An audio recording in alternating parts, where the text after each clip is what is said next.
Do you recall that? Yes, sir.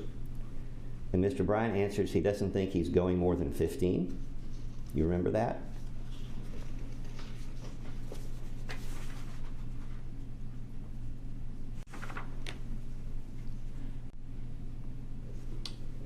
I don't think he says that we're not going above 15. He asked me as I'm driving and we're getting to a speed, he says, "Yep, right about that." And I responded, "And we're about 15 now." And he says, "Yeah." Okay. And then you say we're going 10 right now. That was prior to us going 15.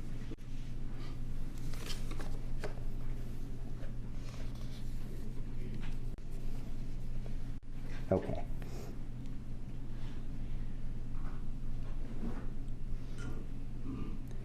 In the middle of the page, you ask Mr. Bryan, how fast are you going at this point?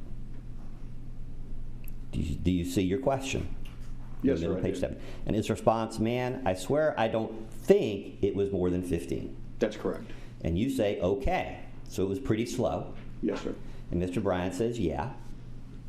You say, "Okay." And then he asks, "What do you got?" Do you recall that question? Yes, sir. And so he's asking you how fast you're going at this point, That's correct. because you're operating the vehicle. Because from the very beginning, I advised Mr. Bryan to direct me as how I'm driving the vehicle as he would have driven the vehicle. All right. And then so you answer, "So we're going 10 right now." Yes, sir. And he says, "Yep, right about that." Correct? That's correct. He's agreeing with you. And then you say, "And we're about 15 now." Yes, sir. And he responds, "Yeah." That's correct. At this point, he's just agreeing with what you're telling him. No, sir. I'm asking questions to gain information, and he's answering those questions. He's not just agreeing with me the whole time. Okay. And on page 8, without going into the details as to what you're asking him about, you asked him whether he remembers something, and he tells you, quote, "No, I really don't," unquote.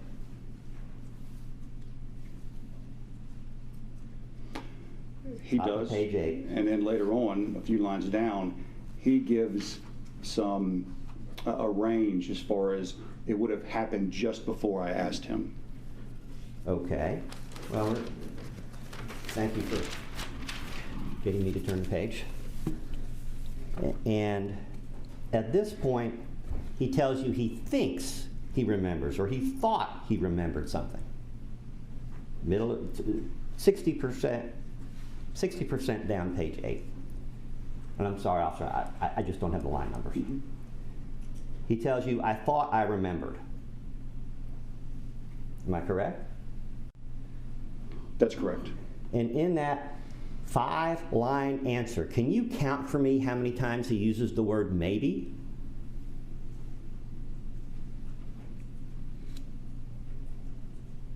Six times.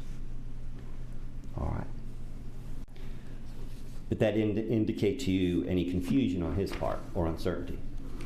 In the context of what we are discussing here, it does not. His focus was not on exactly what I was asking him about, so I did not expect him to be able to remember it specifically to the exact moment in time. This was Mr.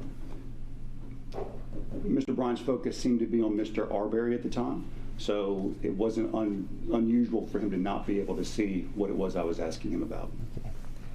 And at this point, he basically tells you that he really needs to see the video again.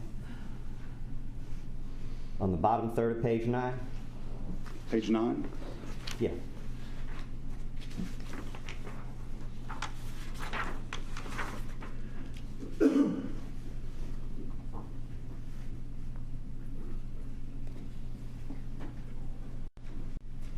After he said, "That will make sense, man," you ask him a question, and then at the bottom he gives you an answer, and he starts out with, "I have to look at the video again, but yeah, I think I'm trying to stay on my right side of the road because I'm quote unquote freaked out now."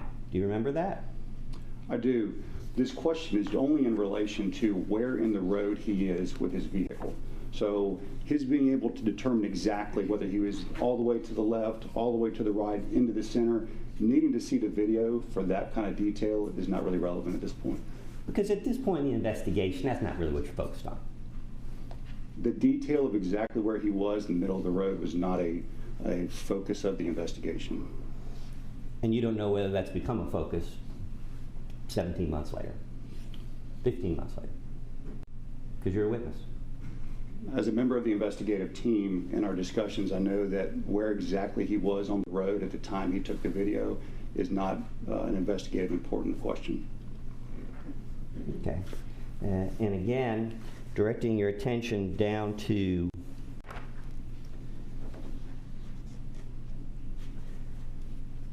hold on, I'm not ready to go there yet. And again, on page 8, your question to him is, it was either here or up here, but you remember something about traction. You remember asking that question?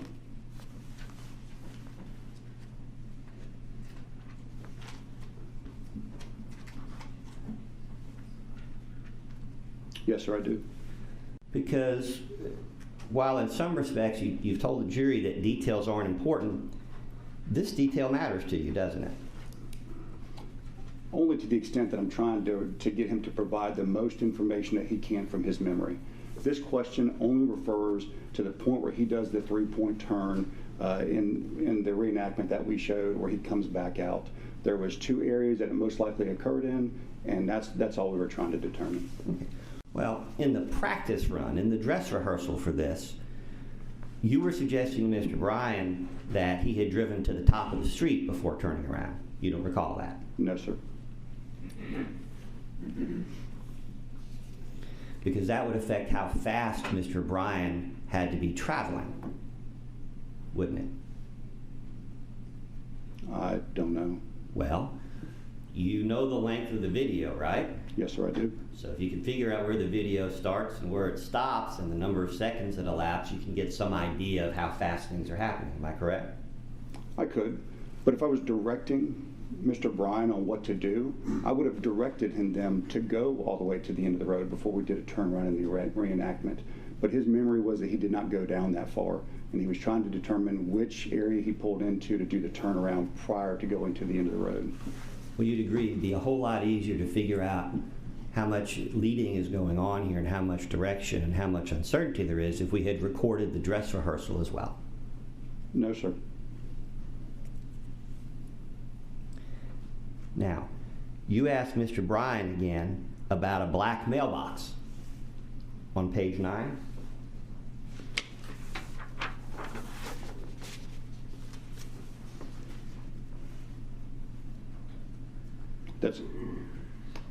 That's correct. Yes, sir. Because the black mailbox matters to you.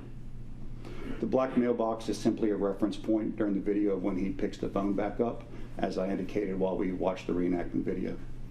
And Mr. Bryan again indicates to you that he really doesn't recall. That's correct. Not in the top 40% of page 9? Yes, sir. He states that will make sense.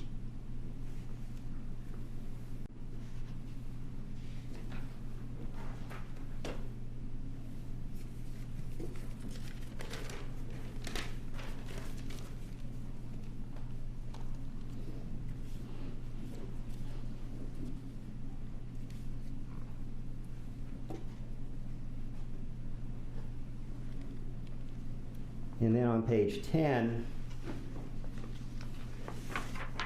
you're directing Mr. Roddie to tell you where he thinks he stopped prior to the shooting.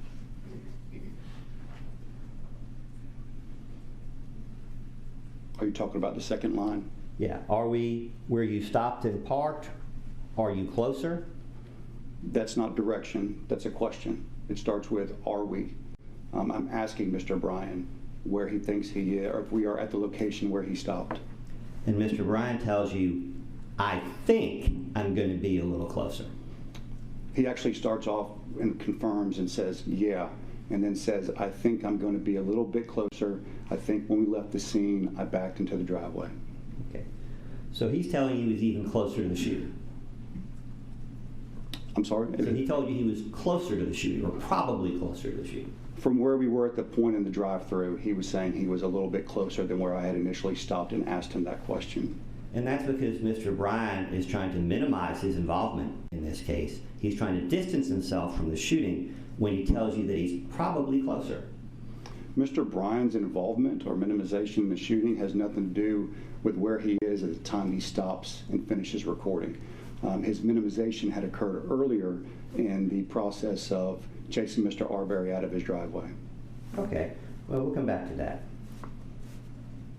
And then you say this is, quote unquote, kind of where you take that final video of the shots. That's correct. And he says, I'd say, quote unquote, probably about right there.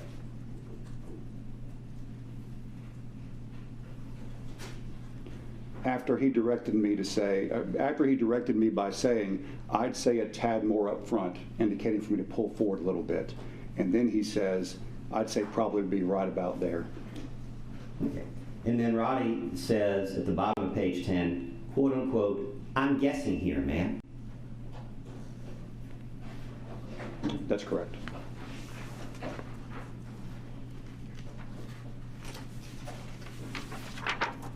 And again on page 11,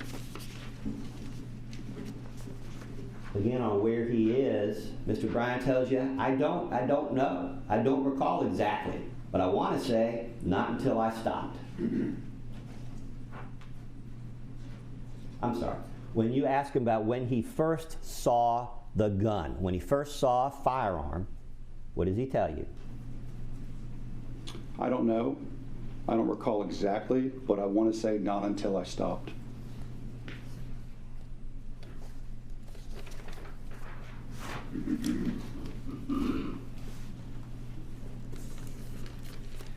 All right.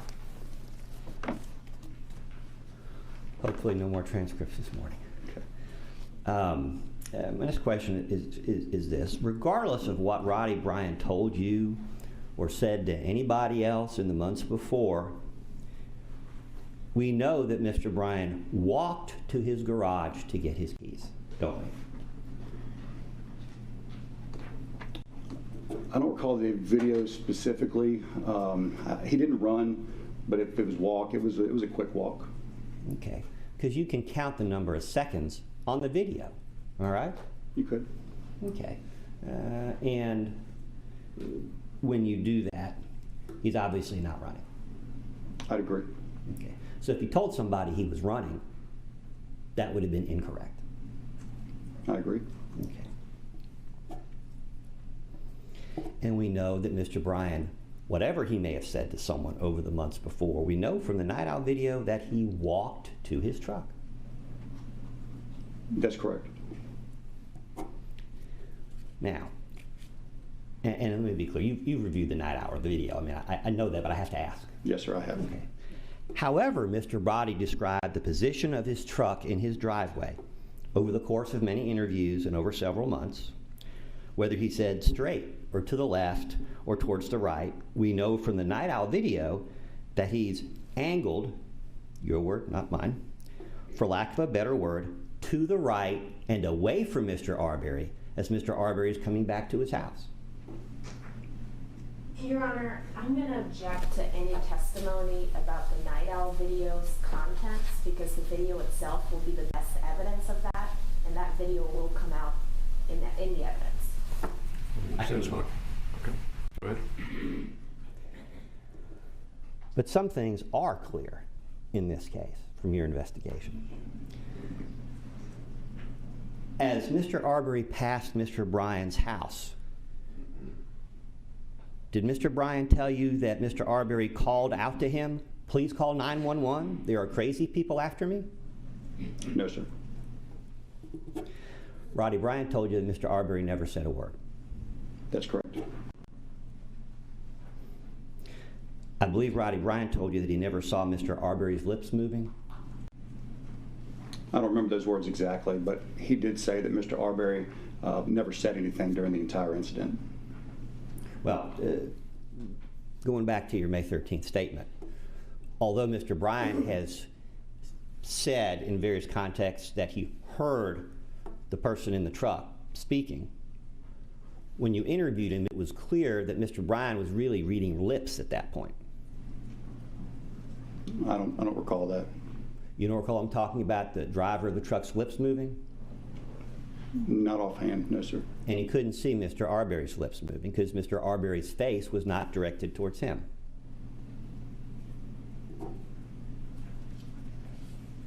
You don't remember any of that? Is that a question? Yeah, it was a question. I don't remember speaking specifically as to whether or not he could see Mr. Arbery's face to see his lips moving or not. Okay. Now, I believe you've, did Mr. Bryan report Mr. Arbery as he's passing in front of his home making any gestures toward him? Like, help? No, sir. Okay. Now, Mr. Bryan is out on his front porch at this point, right? That's correct. And music is playing. Yes, sir. And the closer Mr. Bryan gets to the garage, the louder that music gets. I would say that's believable. Yes, sir. Because that's where he told you the music was coming from. Yes, sir. Okay. His garage door is open. That's correct. Okay.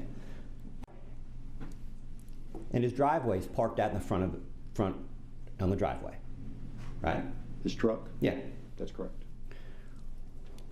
What, if anything, had Roddie Bryan done at this point to convey to Mr. Arbery any hostile intent? I don't know that Mr. Arbery would have even seen Mr. Bryan at this point. Well, we can speculate as to what he saw or didn't see. But what I'm saying is, from the person vantage point of Mr. Arbery on the street, there's a white dude working on his front porch with the car in front and the garage door open and music playing, right? That's correct.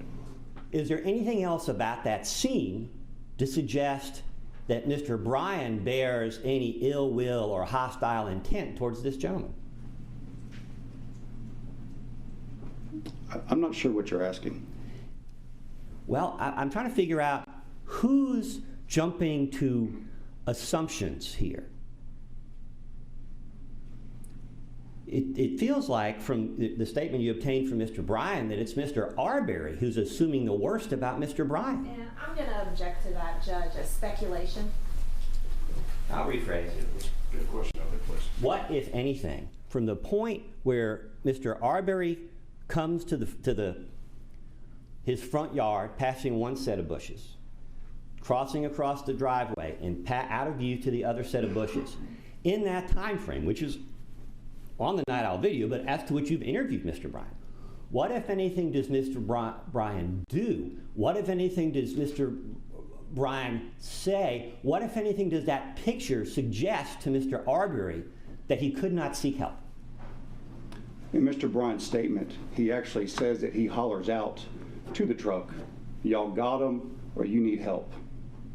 So to me that would indicate, and he indicates that he is speaking to the truck. So that to me would indicate that he was not there to help Mr. Arbery. And he's also indicated to you that it was obvious from the circumstances that nobody could hear him. We don't know that. He thinks that nobody could hear him because his music was playing. But you're asking me, what would have Mr. Arbery have seen from the road? Now, we don't know what Mr. Arbery would have heard, but needless to say, his words were directed to the truck as, do y'all have them or do you need any help? Okay. Do you recall from your interview with Mr. Bryan ever saying that Arbery asked him to call 911? No, sir.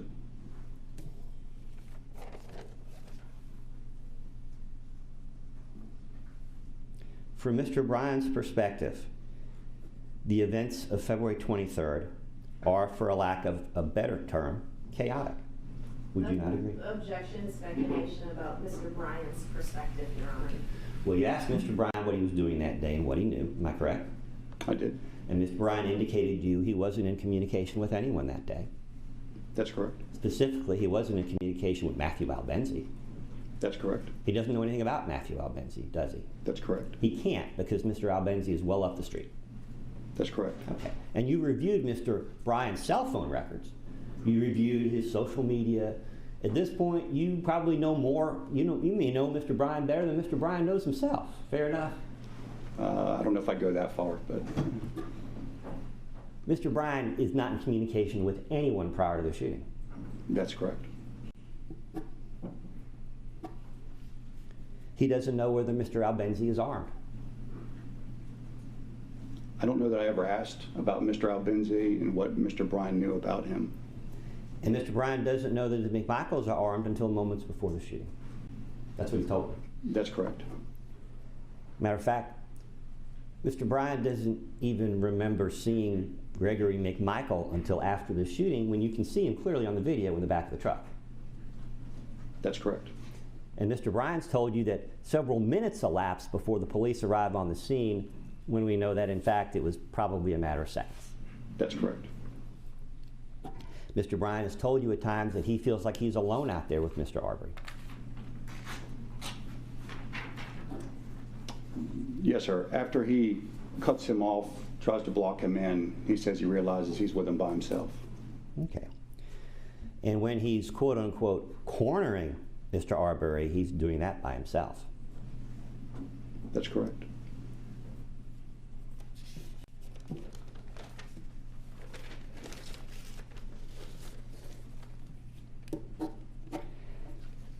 And even after Mr. Bryan gets so many facts about this case wrong, facts that we can actually see on the video, you're still surprised that he struggles to recall minute details months later? I don't think Mr. Bryan got a lot of facts incorrect. I think the general facts of the case, he was correct in his recollections. What he was incorrect on or unsure about were what I would call minor details, like I said, positioning of the road and that sort of thing. Now, if we're talking about Mr.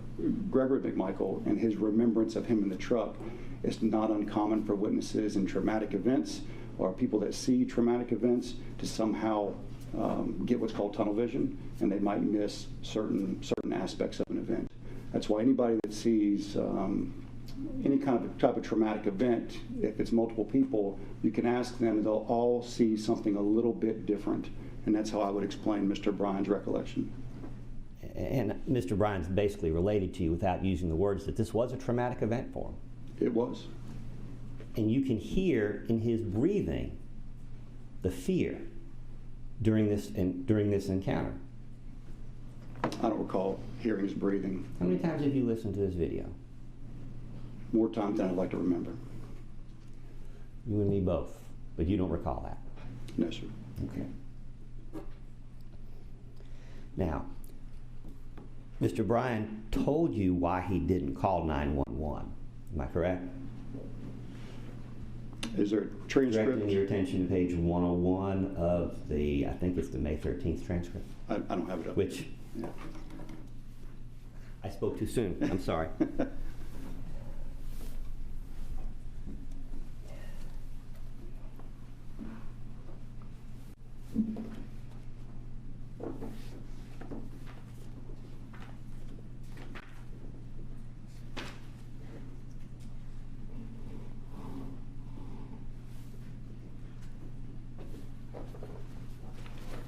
Directing your attention to the top or the bottom half of page 101 of the May 13 transcripts.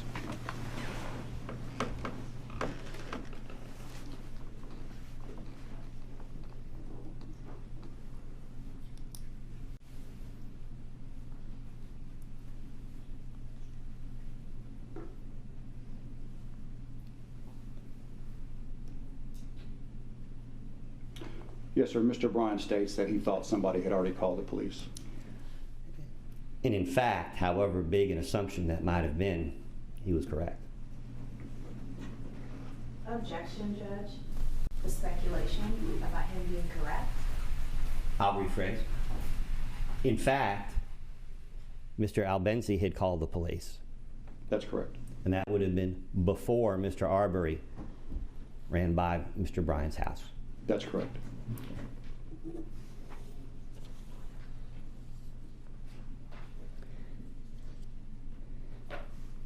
And is it fair to say that the first crime that Mr. Bryan saw that day, personally witnessed, would be Mr. Arbery trying to get in his truck?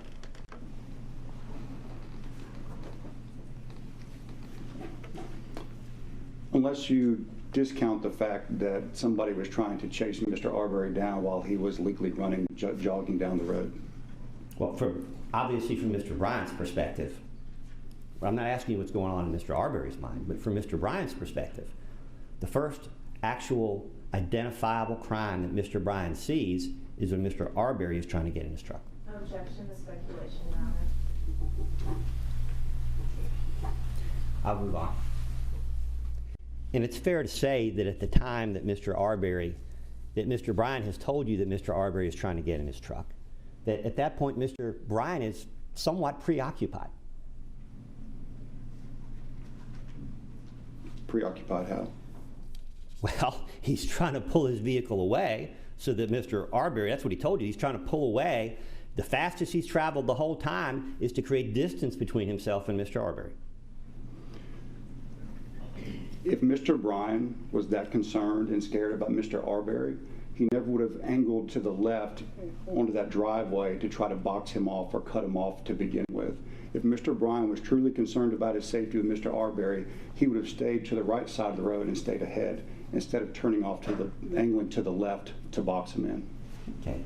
Well, thank you for that answer. But getting back to the issue of Mr. Bryan calling 911, at the time that Mr. Arbery's prints are on the side of his car and that he's told you that he's trying to come in the door, is it fair to describe Mr. Bryan at that point as being somewhat preoccupied?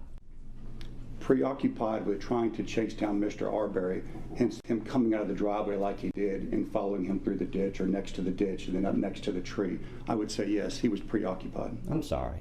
Again, directing your attention back to the 911 call, or the lack thereof.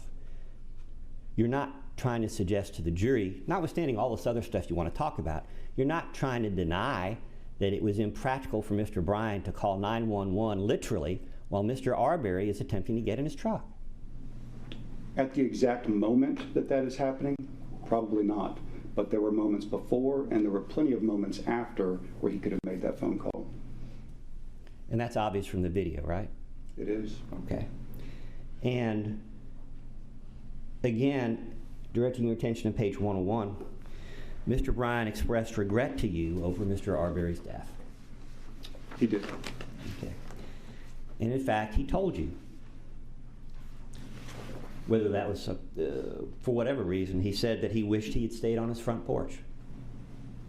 That's correct. Okay.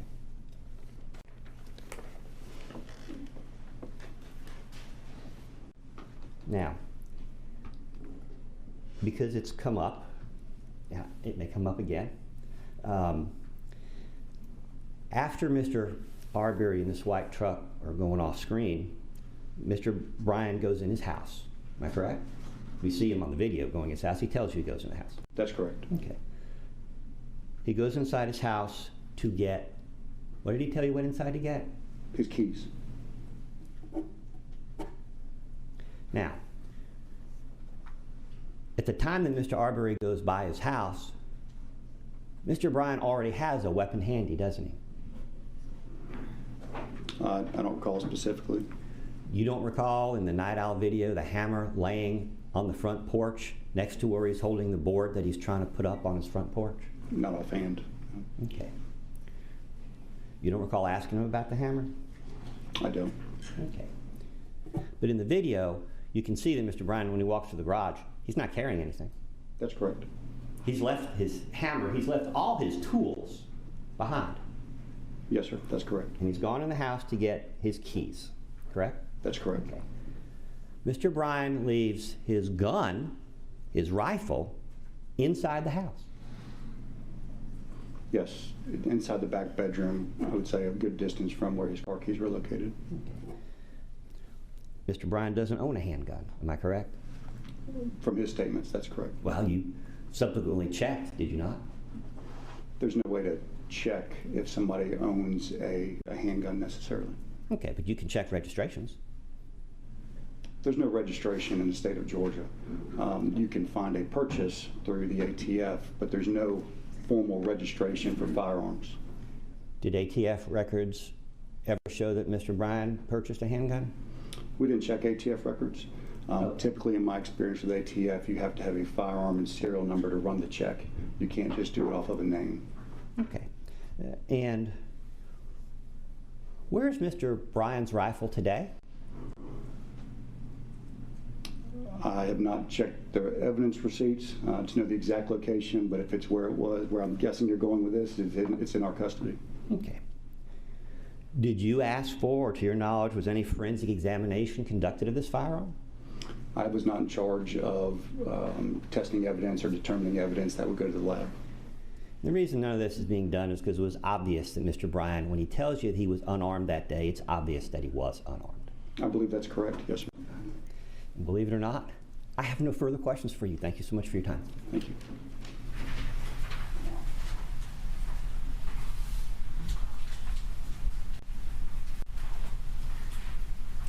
Anything from the remaining defendants? Not from Travis McMichael. No questions. Any redirect? Yes, Your Honor. Agent Seacrest, Mr. Goff asked you about Mr. Bryan expressing regret in your May 13th interview with him. You remember that? Yes, ma'am. So just to be clear, that was 3 months after the incident, right? That's correct. And that was after the McMichaels had already been arrested.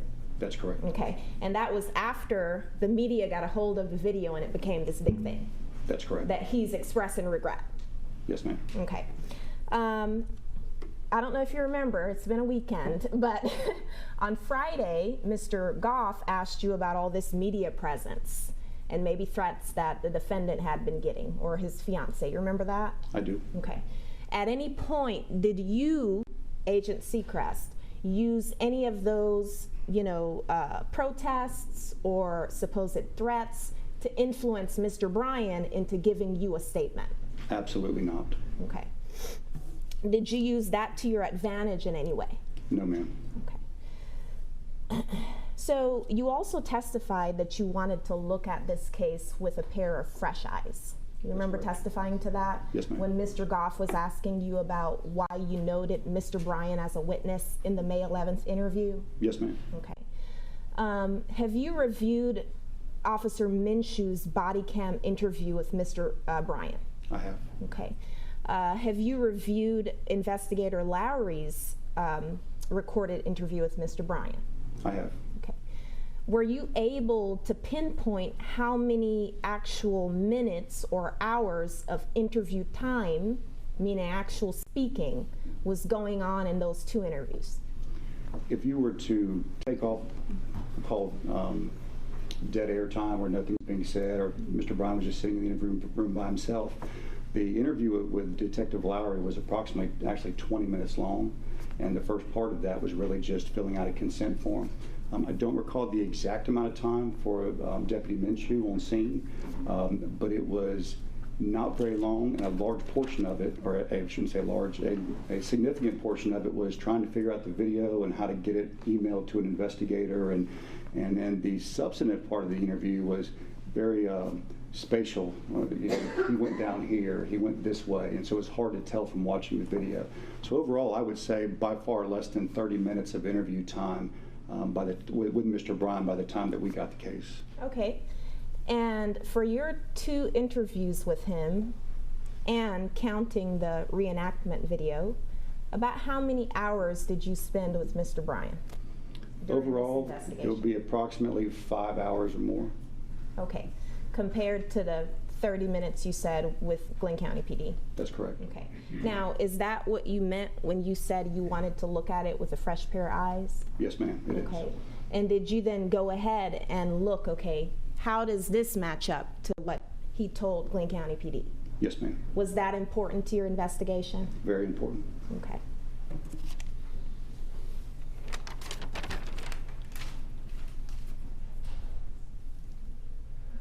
That's all I have. Thank you. Mr. Goff, anything on those matters? Yes, Your Honor.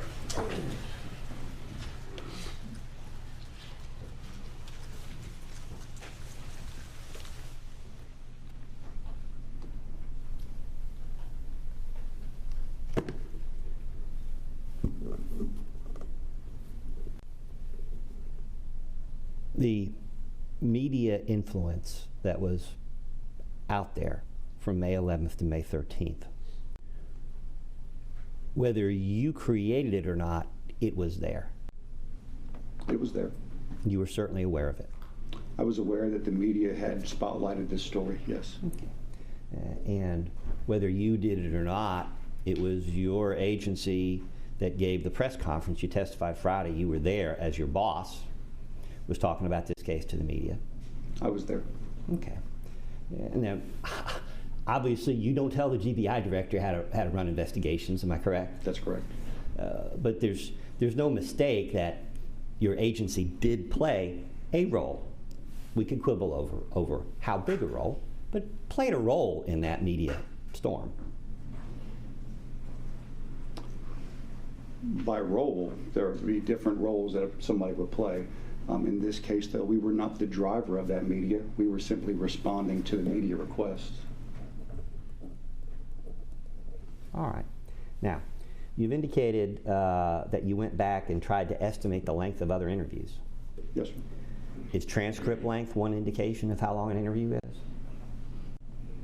It could be. Okay. Well, directing your attention to, every time I think I'm done with transcripts, they keep coming back. Directing your attention to your May 11th, the transcript of your May 11th conversation with Mr. Bryan.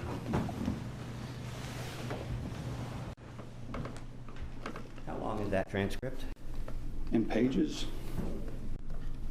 it is 105 pages, 106 pages. And directing your attention, you can give that one back, and Okay. we're going to trade out, okay? I'm going to give you the May 13th transcript.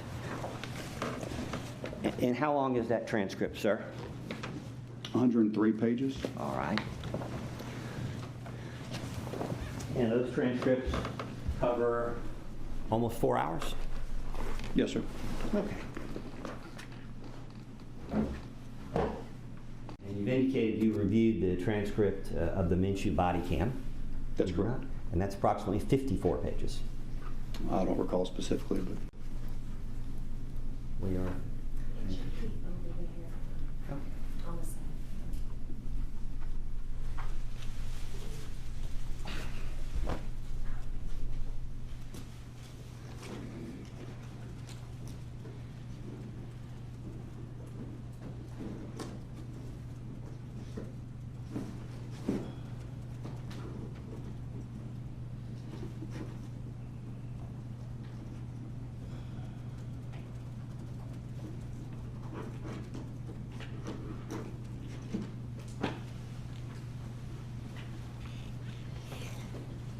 Miss Olivia. Are you sure it's transcript?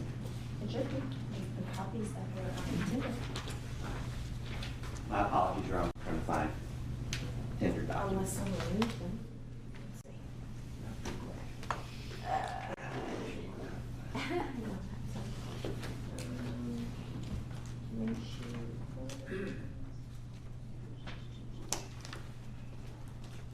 Here's the 23rd one.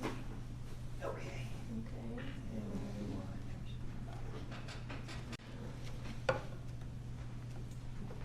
Minshew body cam. It's right here. Okay. Okay. We'll just put it back whenever you're done. Just gonna put it back in front. Okay. Sir, directing your attention to Exhibit 195A. That's the Lowry interview transcript. yes, sir. How many pages is that? 20 pages. All right. And directing your attention to 228A, the Minshew body cam video. Can you tell me how many pages that is?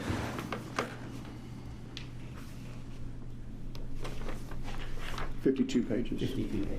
The difference with the Minshew body cam video, though, is there's much more in here than just the interview with Mr. Bryan. It also includes conversations between officers, with dispatch overheard in the background, so it's more than just the interview.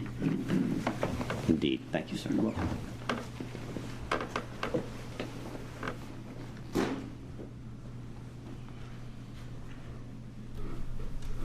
Would you not agree, Agent Sechrist, that the length of an interview and the length of the discussion are not directly related. I would agree. Other officers covered the same subjects that you covered. They may have done so quickly, but they covered the same ground.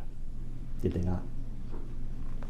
We covered the same ground as it related to the facts, but I would say my interviews dealt more into detail regarding some before and after the fact, and also some more specific questions during the incident. But the same set of facts, yes. Well, there's no question. Do you know any police officers who are more thorough than you are? Yes, sir, I do. You do? I do. Okay. All right. Is it fair to say you consider yourself a thorough police officer? That's my goal. Okay. All right. Fair enough.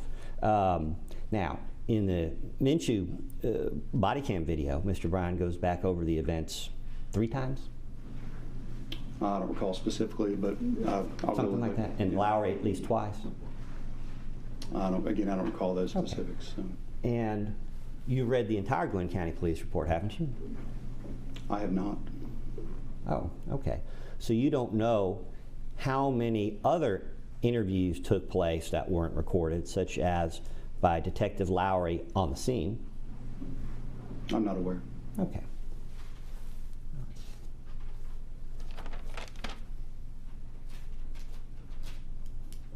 Now, in any of the statements that you've reviewed that Mr. Bryan has ever made, he's adamantly denied having a firearm at any point on this day. That's correct. Okay. And certainly if Mr. Bryan were brandishing a rifle in his pickup truck while he's taking a video, how many hands does Mr. Bryan have? 2. Kind of hard to hold a gun, hold the steering wheel, and move a car while you're taking a video. That's correct. There's no doubt that whatever other people in this case may have done, Mr. Bryan came out there armed only with his cell phone. And his vehicle. Okay. All right. Thank you, sir. You're welcome. All right. Thank you, Agent. You may step down.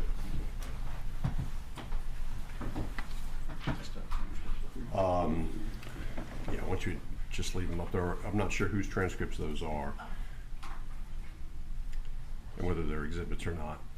Oh, Agent, you are you're free to go, but you are subject to recall. yes. Thank you.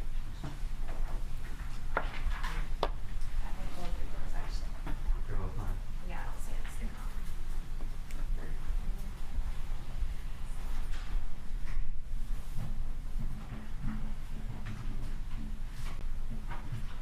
My thought is to get started. Maybe we have a courtesy break at this time, Warren? Okay, or we can do that.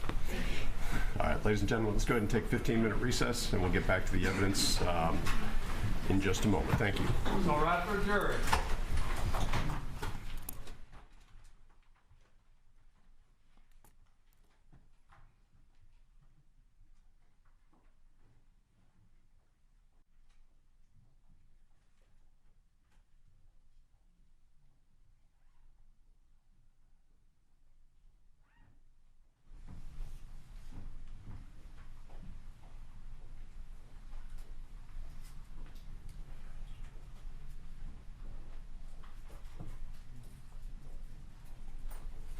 Seated.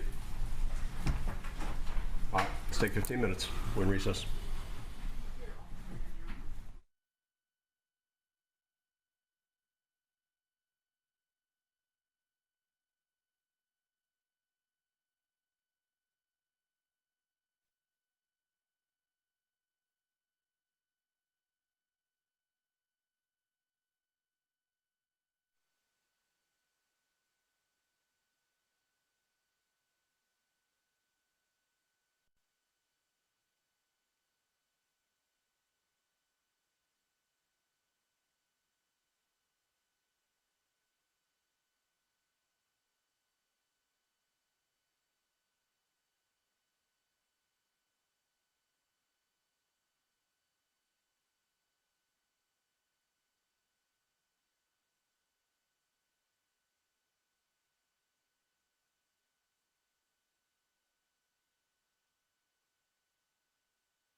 fast in this trial. I get it.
against Rittenhouse, and the appearances are as before, outside the presence of the jury. And I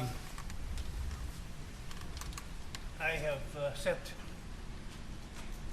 proposal, or draft number 3 of the instructions to the attorneys this morning.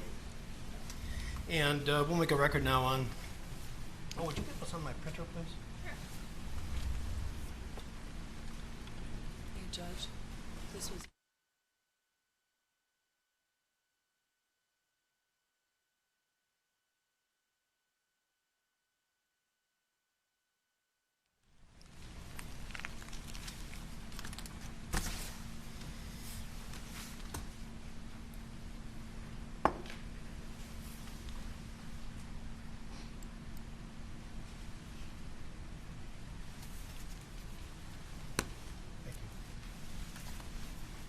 All right.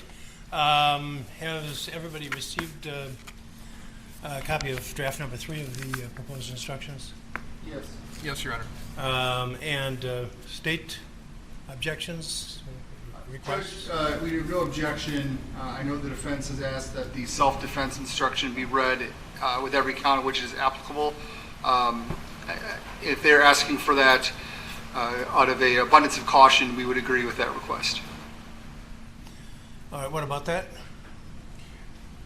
Well, Judge, we've had, we've all talked about things off the record in terms of our jury conference.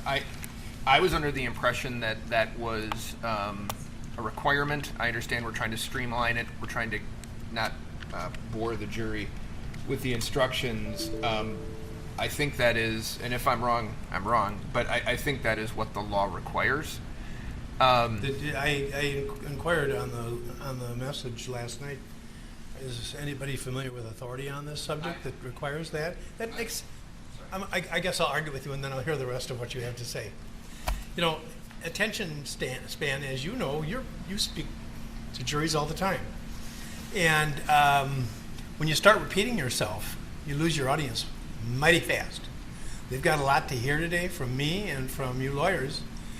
And if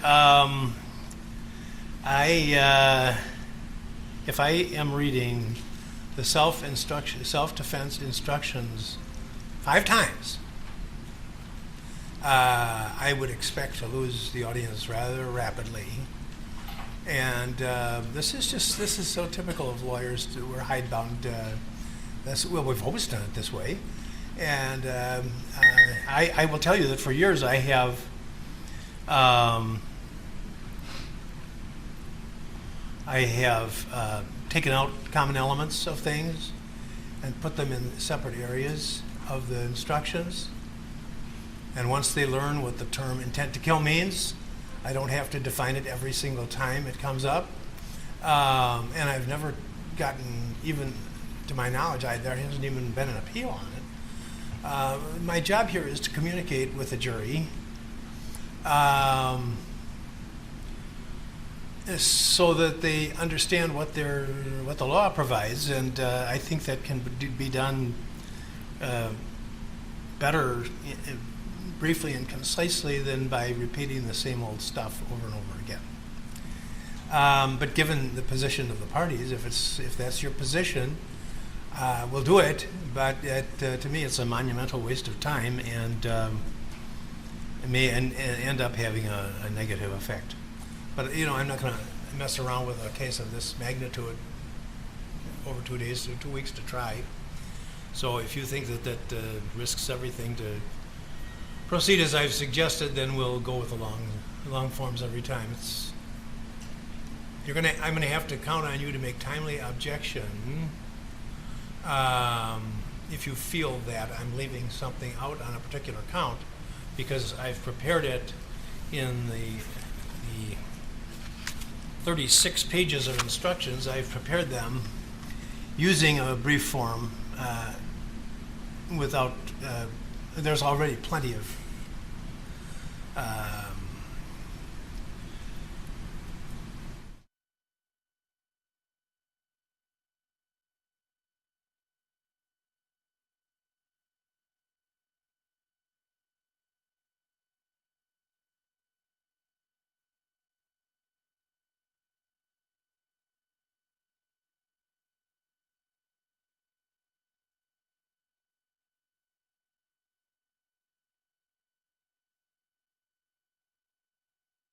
repeatedly that the state is going to open the door by putting these witnesses up, and that the state will somehow inadvertently do something that would cause the defense to be able to walk through that door. And out of an abundance of caution, I filed this brief just to make sure that we were all on the same page, because I don't know what cross-examination questions are going to be asked of regular people, and I don't know what their responses are going to be to cross-examination questions. So I just wanted it on the record. And this is, of course, per Montgomery versus the state, 350 Georgia App 244, a 2019 case about the way to handle non-responsive answers from witnesses who may inadvertently say something that the other side considers to be good character evidence. And in that particular case, they said the party has to have the intention to put this person up as a character witness, and the other side does not get to go gotcha and put in evidence that's been excluded simply because of that. In addition, in Strong versus the state, 309 Georgia 295, a 2020 case, if inadmissible evidence were to come in, the opposing party must object, because you can't just consent to, well, inadmissible evidence came in and I didn't object to it. I get to put in additional inadmissible evidence. And that is what the Strong case held. So, Your Honor, we have no intention of eliciting reputation or opinion testimony or good character testimony at all from these witnesses. They are strictly fact witnesses. And the reason they're fact witnesses, and this is a relevant issue, is because the defense has put in evidence that Mr. Arbery walked into the neighborhood. They have not conceded in any way that he was a runner and or a jogger. This is now, because of the defense and their openings and the way they presented this evidence, an issue in dispute. So at this time, we feel it's relevant that he was in fact a runner slash jogger. We're not intending to elicit why he did these things or what they were for. It's just a fact that he was that person.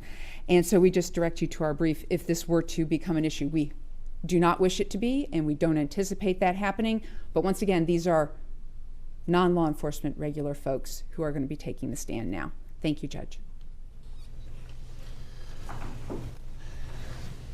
Good morning, Your Honor.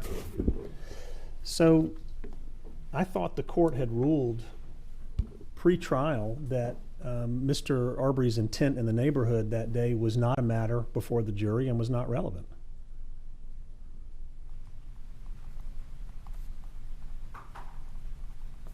We didn't put in evidence that Mr. Arbery walked in the neighborhood. The state did. So I thought we weren't getting into Mr. Arbery's intent in the neighborhood that day, Mr. Arbery's intent in the house that day. The court forbid us from putting in evidence about those things. So what's the relevance of the state's witnesses to say that he's a jogger? The court's already ruled that's irrelevant.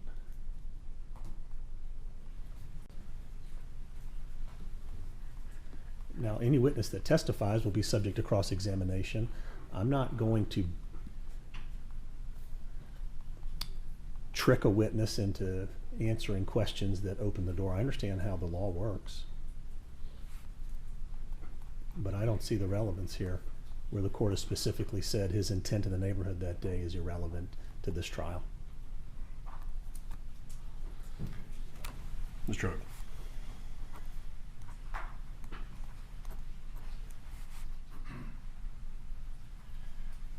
Just to adopt the argument made by Travis McMichael's attorney on behalf of Greg McMichael, I do so now, and just add it into it a couple of corrections.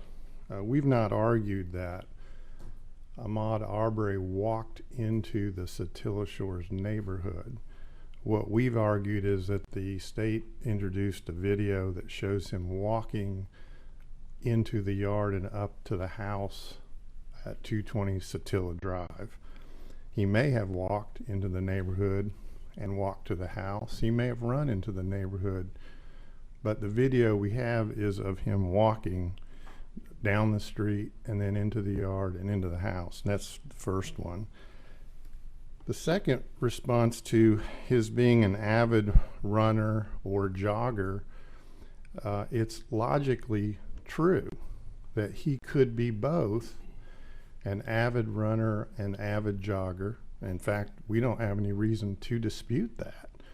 But that on some occasions, when he engages in the activity we call running or jogging, he's doing it for other motives besides physical, mental health, or whatever other reasons a runner would run. And we've offered those before. I made an argument here, seems like a month ago, but it was probably 2 weeks ago. And it goes to this issue, and then I'm done. The state says, by offering this evidence, this is an answer to why was he running on 2/23/20.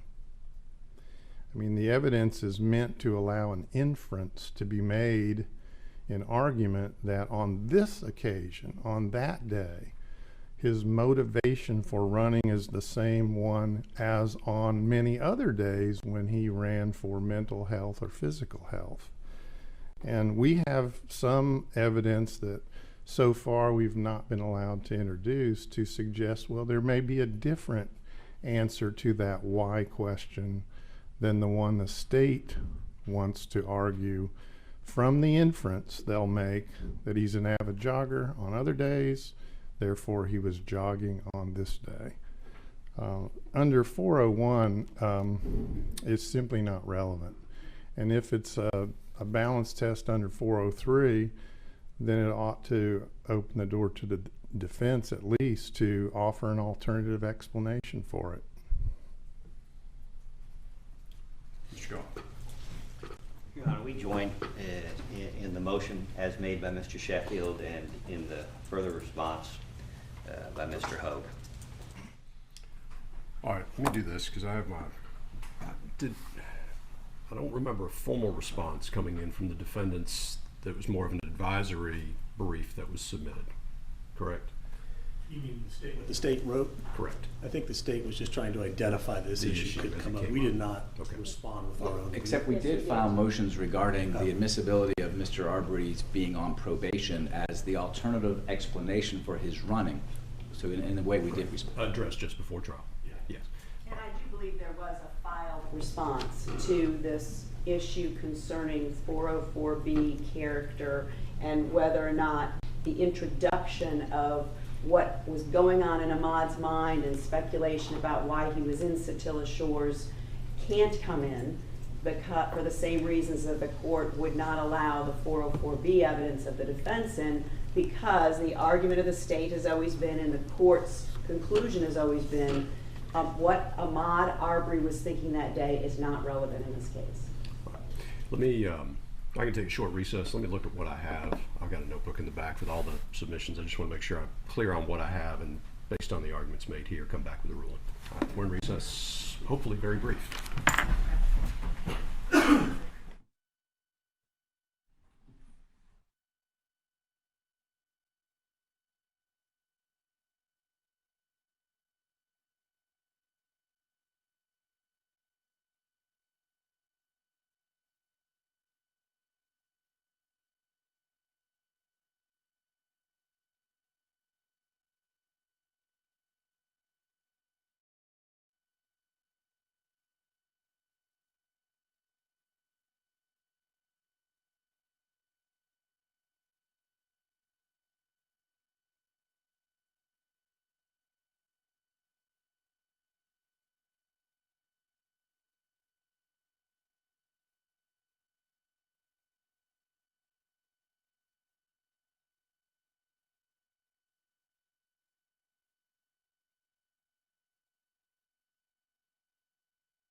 Please see it.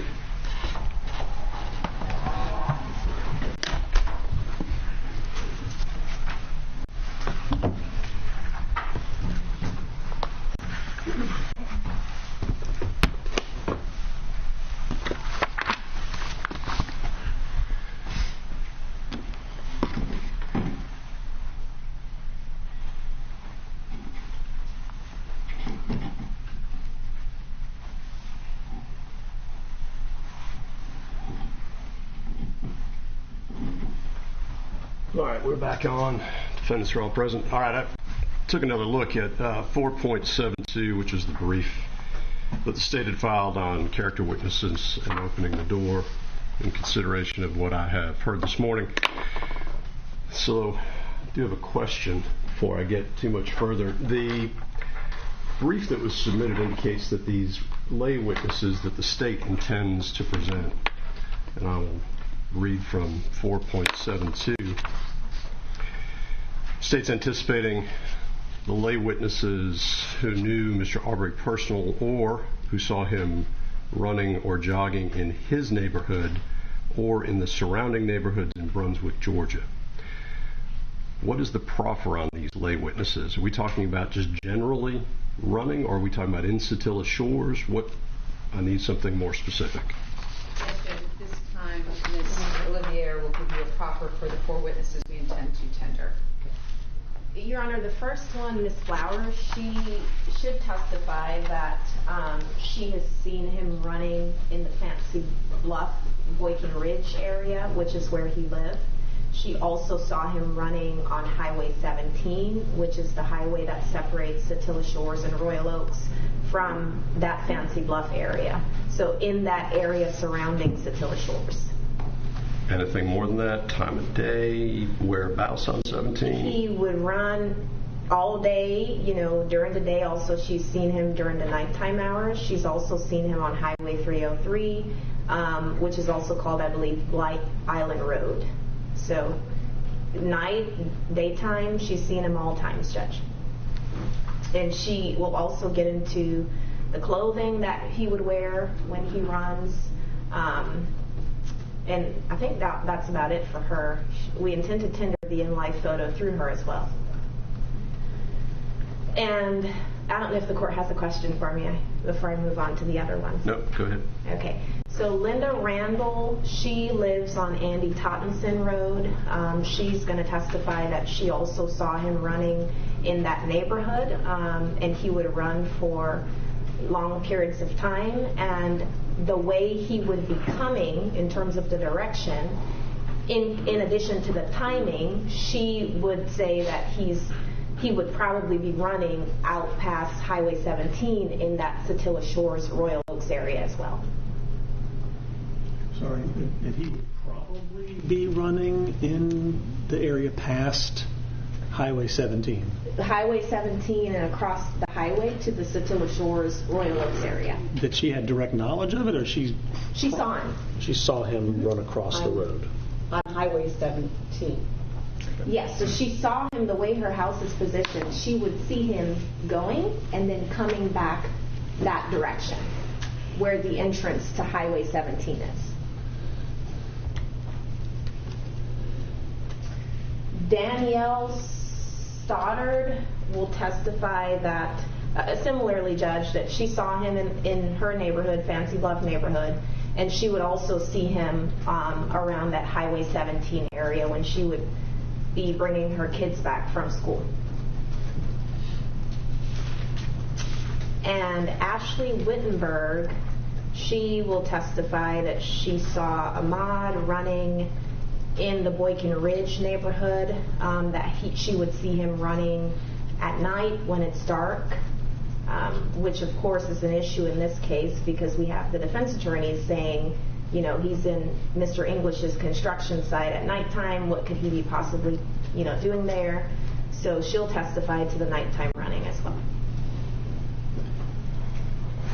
And those are all the witnesses we have to testify on that subject. Okay. Well, I'll tell you, at this point in the evidence,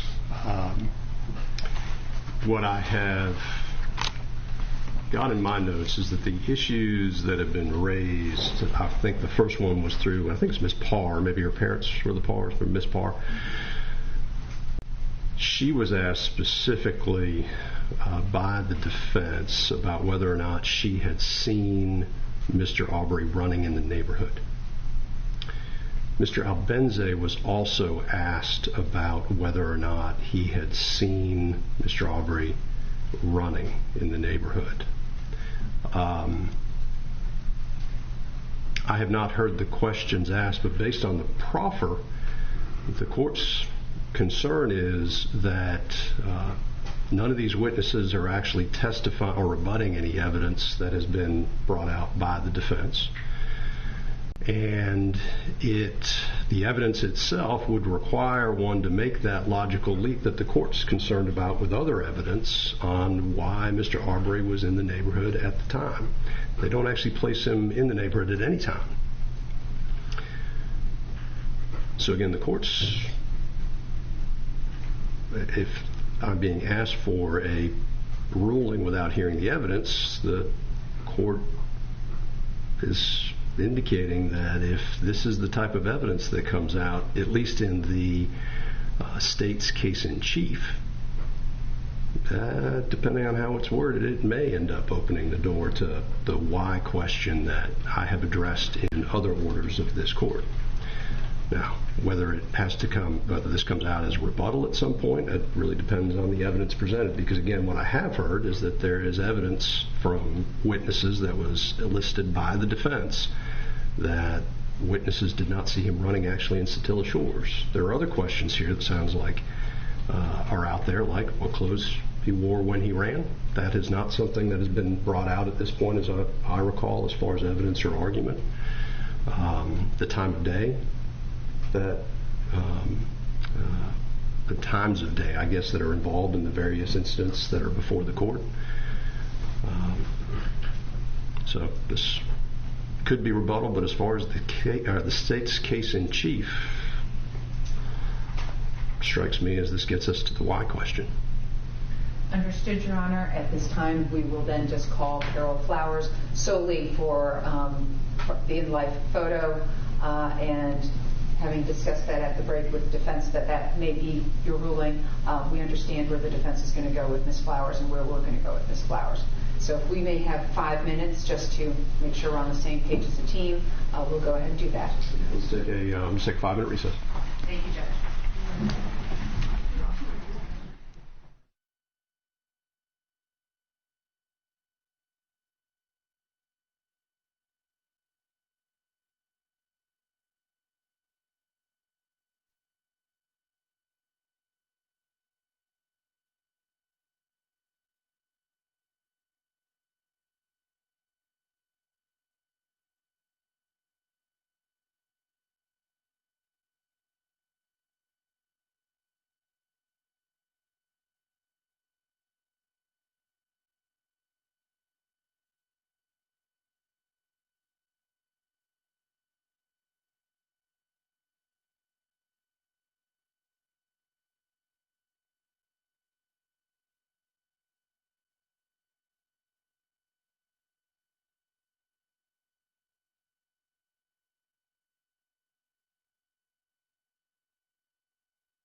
Be seated.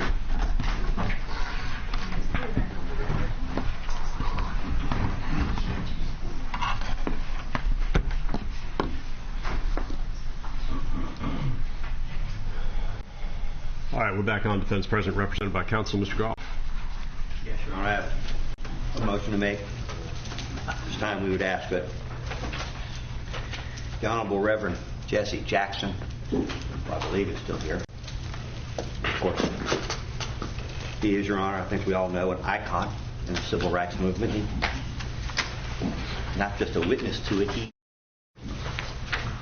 the personification of it. And in other circumstances, I think everybody would be happy to have their picture taken, maybe get an autograph. But in the context of this trial, we object to his presence in the public gallery inside the courtroom.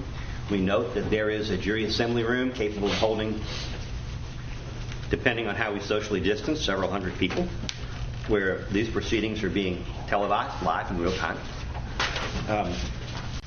The issue as brought up previously is how many pastors does the Arbery family have? We had the Reverend Al Sharpton here earlier, last week, and I'm not keeping track, and I think the court has indicated the court doesn't intend to ask anyone to keep track of who was in the gallery. But I don't know who Mr. Jackson, Reverend Jackson, is pastoring here. My understanding is, and I was given names, that the Arbery family have local pastors. They also have attorneys. Mr. Arbery, Marcus, has a team of lawyers to comfort him through these proceedings. Certainly, Ms. Cooper has been amply comforted by her legal counsel. And we are concerned about whether it's conscious or unconscious, the impact of their presence with respect to the jury and with respect to the proceedings in this case. And I guess the next question is, which pastor is next? Is Raphael Warnock going to be the next person appearing this afternoon? We don't know. Your Honor, I would submit, with all respect to the Reverend Jesse Jackson, that this is no different than bringing in police officers or uniformed prison guards in a small town where a young black man has been accused of assaulting a law enforcement officer or corrections officer. As I have noted before, the city of Brunswick is indeed a fishbowl. Your Honor, I understand that the court, maybe I misunderstood the court the other day, but I think the court had indicated it was the court's understanding or assumption that the Arbery family is giving up seats in the public gallery so that these gentlemen may be present. With all due respect, Your Honor, the seats in the public gallery of a courtroom are not like courtside seats at a Lakers game. There are no First Amendment rights in the public gallery of a courtroom. There is no standing of any particular individual to be present in the public gallery of a courtroom.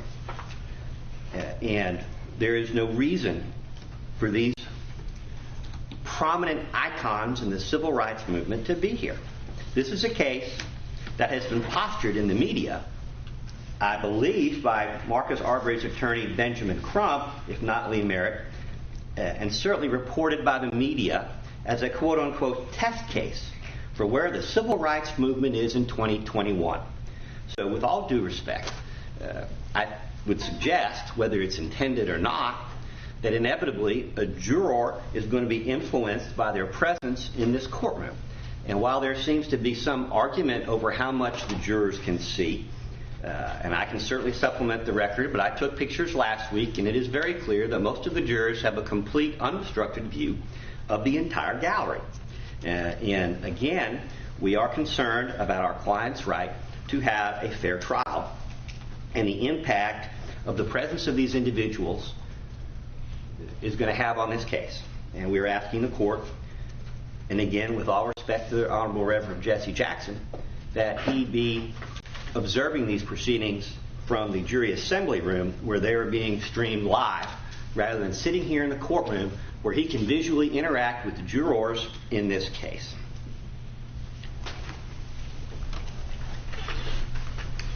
Anything from the remaining defendants? Your Honor. No. Anything from the state? No, Your Honor. All right. Mr. Goff, at this point, I'm not exactly sure what you're doing. I have already ruled on this court's position with regard to the gallery. And with all candor, I was not even aware that Reverend Jackson was in the courtroom until you started your motion. I have indicated the court's position. The court's position hasn't changed. At this point, it's almost as if you're just trying to continue this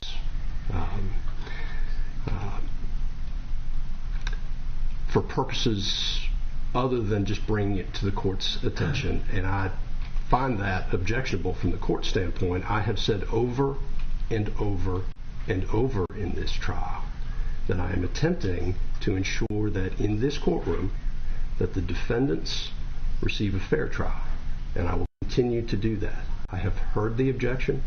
I have ruled previously on my position with regard to the gallery, and that is unchanged. And I'm not questioning the court's ruling, but the court, I'm done talking about it, Mr. Goff. I've heard the motion. I understand what your position is, and if it's simply just to point out that an individual is in the gallery, it has been done. Do I understand that I'm not to do that again? I'm telling you that the court's position has remained the court's position, and unless anyone in the gallery is disruptive or here to cause some demonstration that will distract from the presentation of evidence in this case, the court is not going to single out any particular individual or group of individual as not being allowed to be in this courtroom as a member of the public. That is consistent with my prior ruling and will remain the ruling of the court. If there's a disruption, you're more than welcome to call that to my attention. If there's a problem, call that to my attention. But on this particular issue that you brought up previously, which has now been effectively renewed, I think I've been very clear we do not need to discuss it any further. And I've been very clear of my desire to make a record. And thank you, Your Honor. Is the state ready to proceed? Yes, Your Honor.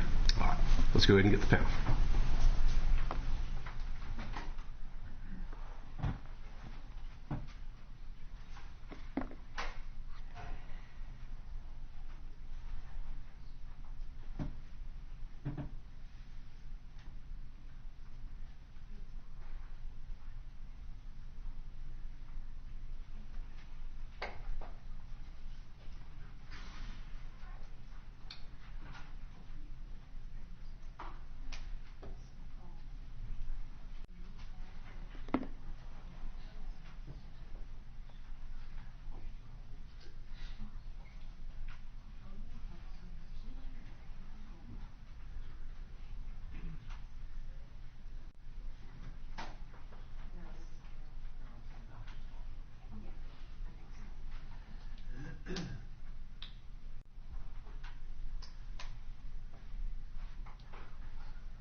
All right, for the jury.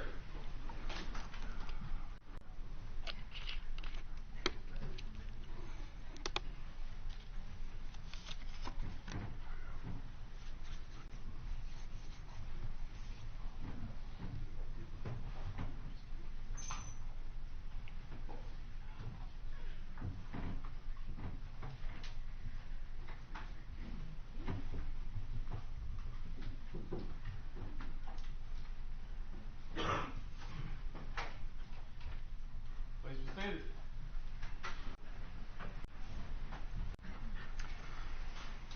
All right, welcome back. We are ready to proceed with the evidence in this case. State ready with this next witness. State's ready. State calls Carol Flowers, Judge.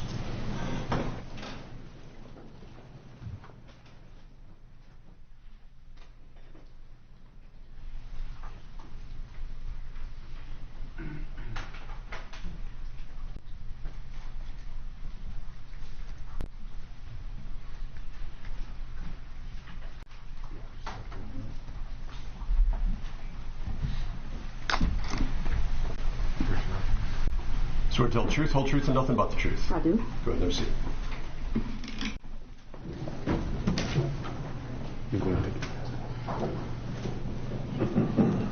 I can, and I will try to shout. Good morning, Ms. Flowers. Good morning. Can you go ahead and introduce yourself to the jury? Just tell them your name and then spell it for the court reporter, please. Carol Flowers, Carol Flowers. Okay. And how are you today? I'm good. Good, good. So, do you live in Brunswick? I do. Okay. What part of town do you live in? Boykin Ridge. Okay, that Boykin Ridge area? Yes. Okay. Is that close to like the Fancy Bluff area? Yes. Okay. And are you married, single? I'm married. Okay. Do you have any children? I do. I have 2 biological children and 1 stepdaughter. Okay. How old are your kids? 28, 24, and 19. Grown kids? Grown kids. Okay. And what do you do for a living, Ms. Flowers? I'm a nurse. Okay. I want to turn your attention to a person by the name of Ahmaud Arbery. Did you know that person? Yes. Okay. Can you tell us how you knew him? He was my neighbor. Okay. Are we talking like next door neighbor? Yes. Right Okay. next door. Right next door. Okay. Do you remember when you first met him? In late 2011 or early 2012. Okay.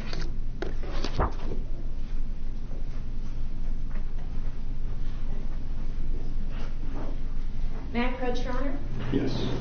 All right, Ms. Flowers, I am approaching you with what has been marked for identification purposes as State's Exhibit 1. If you can look at that and just tell me if you recognize it. Yes. Okay, who's that depicted in the picture? Quiz. Okay. And you say Quez. Is that what you knew him as? Yes. Okay.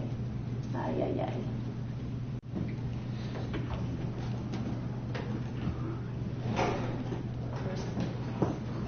Thank you. Couldn't do it without you. And is it a fair and accurate depiction of Mr. Arbery? Yes. Okay. At this time, we would tender States 1. Thank you. Okay. No objection. It's admitted.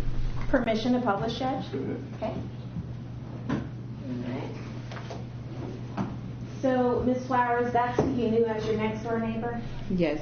Okay. Now, do you remember the day that he died? Yes. Okay. All right. That is all I have for you, Ms. Flowers. The defense attorneys might have some questions for you, okay? Okay. I do have brief questions, but I think we need a recess, Your Honor. Ladies and gentlemen, if we could just take a moment, if we take a 5-minute recess. It's all right for the jury.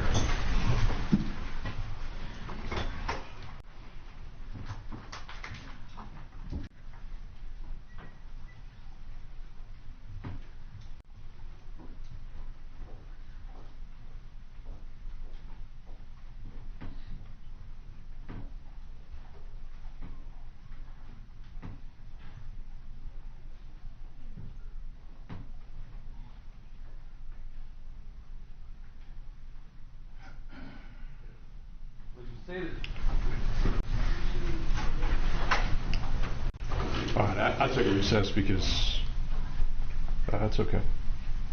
All right, I'm just taking a recess.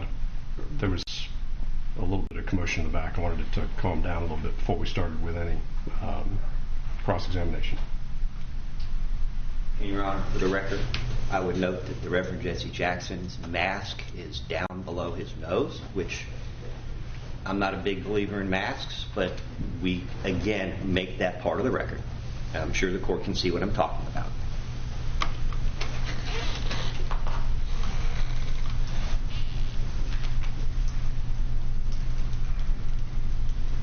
All right, it appears we have order back in the court. Let's get the panel. Your Honor, we approach.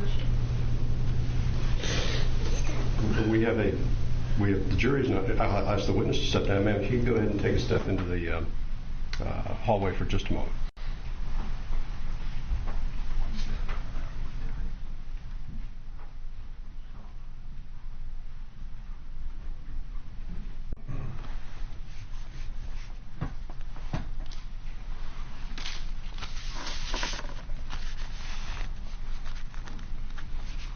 The witness is not present.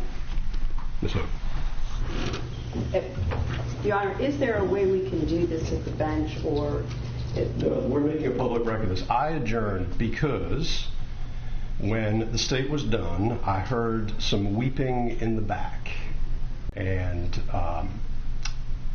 was looking at the defense to move forward, and there seemed to be an indication that we should take a pause, so I decided to take a pause. That is all. I have order back in the courtroom now, so I tend to move forward. And, Your Honor, for purposes of the record, I will have to note that I observed a number of jurors looking back, and that's why this is so difficult, Your Honor. We are advocates for our clients, but we are also human beings and parents. And there is no disrespect intended in these remarks, but my one and only purpose is to assure a fair murder trial for Mr. McMichael.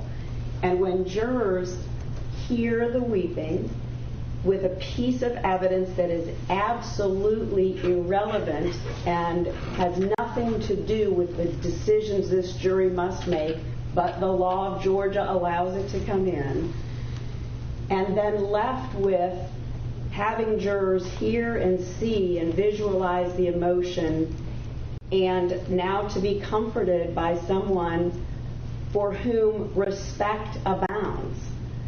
We're in a very difficult position now with this jury to have seen and heard and felt that when they go back to deliberate this case and to think about the decisions that do matter in this case.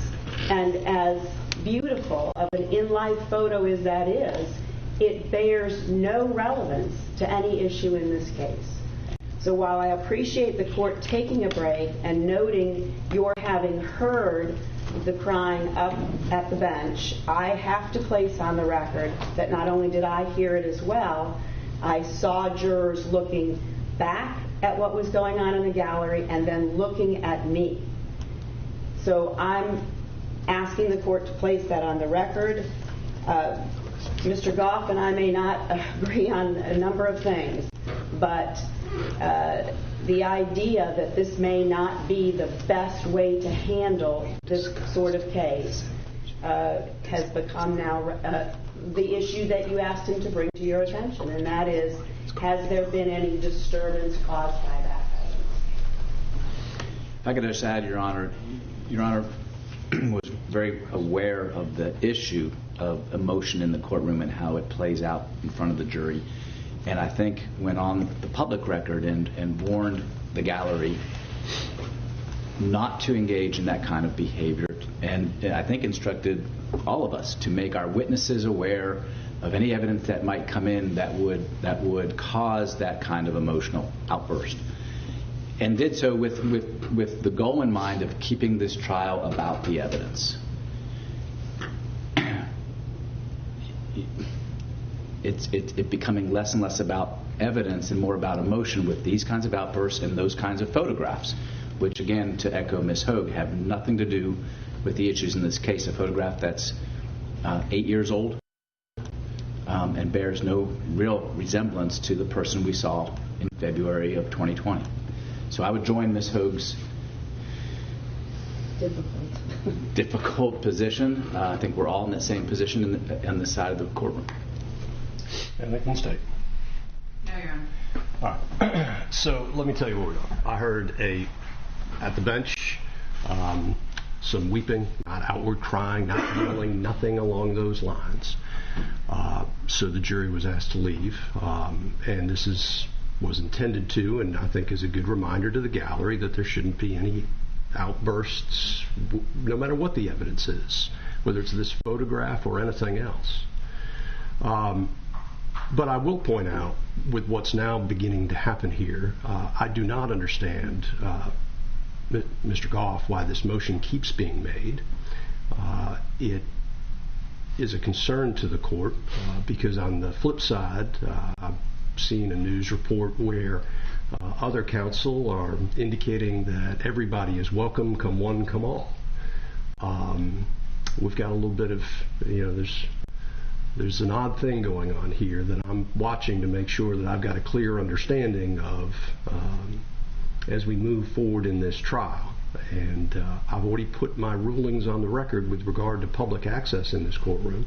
That has now somehow got conflated with a photograph that was not objected to as it came into evidence. I understand the defense... It was objected to previously, Your Honor. That particular photograph. Okay, and that's fair enough. And I misspoke there. And I misspoke. But the point being that there's other evidence that comes in, elicits responses. I've got issues that are starting to get conflated, and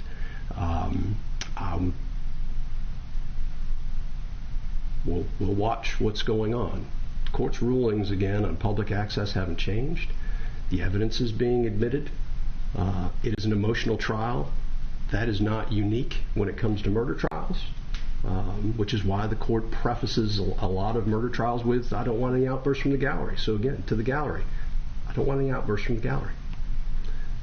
This is not the place for it.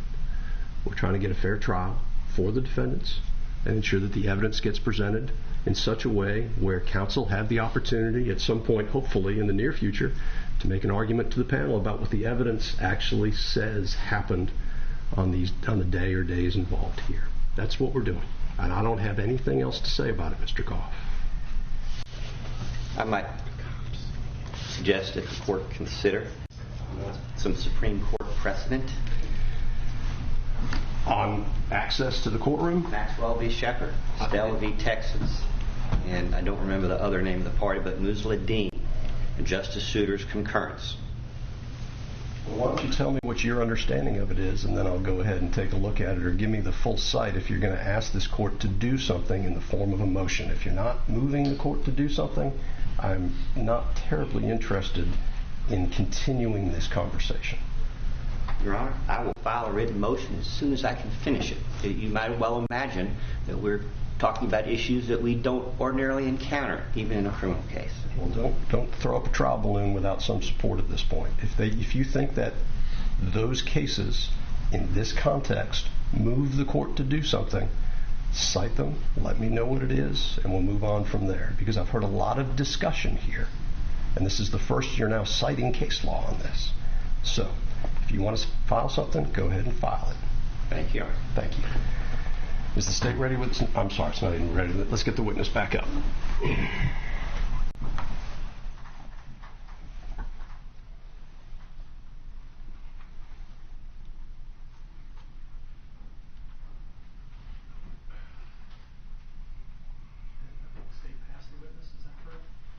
State had passed the witness, yeah.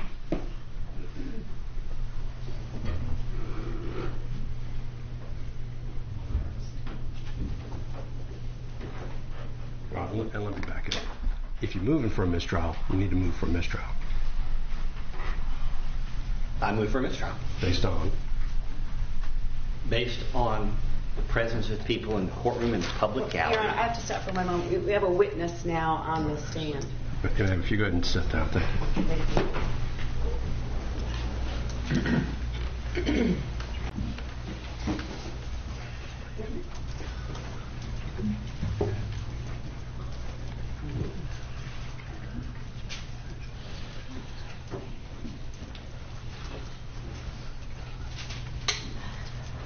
And I do actually very much appreciate the court helping me maintain a record on this. We formally moved for a mistrial under the 5th, 6th, and 14th Amendments of the U.S. Constitution, parallel provisions of the Constitution of the State of Georgia.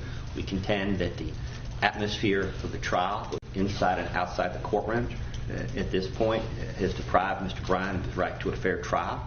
I understand that co-counsel vehemently disagree on some aspects of that motion, and if they don't want to join, that's their business.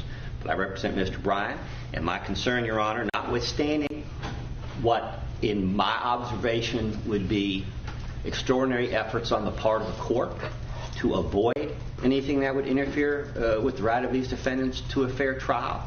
At the same time, in extraordinary cases like this, additional steps have to be taken. We have not secured the front of this courthouse. The Transformative Justice Coalition still flies their banner virtually every day outside in what should be protected grounds. Your Honor, we have had numerous instances during several instances during jury selection of nonverbal communications between the victim's family and jurors, or from juror to the victim's family. We've had several emotional outbursts during the trial of this case, notwithstanding the substantial efforts of the court to ensure that they don't take place. And we have had civil rights icons sitting in here in what the civil rights community contends is a quote-unquote test case for civil rights in the United States, eyeballing these jurors, including one today with his mask down, which the court doesn't want to make part of the record. Under Supreme... I rephrased that. Didn't make part of the record. Thank you. Yeah, I rephrased. You made it part of the record. Well, until the court acknowledges it, it's not part of the record. Keep going, Mr. Coffey. Your Honor, the case law out there in mob cases and other cases demonstrates all the ways that presence in a gallery can influence jurors in a case. And I certainly don't mean to suggest that Al Sharpton or Jesse Jackson or any other pastor belong to a mob, but at the same time, we are talking about organized behavior by whoever outside the courthouse leading up to this case. But we have all these community leaders fearful that the city's going to burn down. This isn't a mob case. If you testify against a gangster, they might burn your house down. They might burn your business down. They're not going to burn your whole city down. And that is the concern that I believe jurors have expressed during the voir dire process, in that a county commissioner, a mayor, school board member, a bunch of pastors in this community, both black and white, have been talking about. So in that context, we believe the totality of the circumstances, which is what this court looks at under Shepard v. Maxwell, under the totality of circumstances, this trial has been sufficiently infected, notwithstanding the best efforts of the court, to the point where Mr. Bryan's ability to receive a fair trial has become an open question. We think that line's been crossed. The court may see it differently, but we've made that for purposes of the record.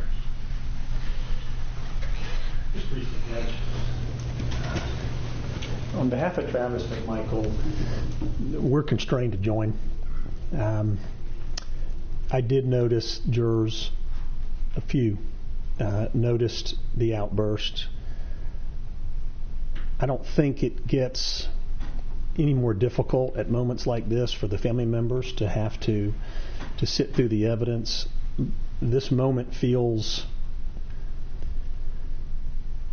unique in that the one piece of evidence that the state put up was not, so inflammatory, but there were several jurors that did look over. Their faces changed, the emotion, the sympathy that they felt. And to see then Mr. Reverend Jackson, whose autographed picture hung in my mother's law office for 2 decades, who is the ultimate figure of fairness and justice and equality, to see that, I don't think it gets any higher in terms of the impression that makes. And for those reasons, I think that makes this very unique. And that's why we're constrained to join, Your Honor. Thank you.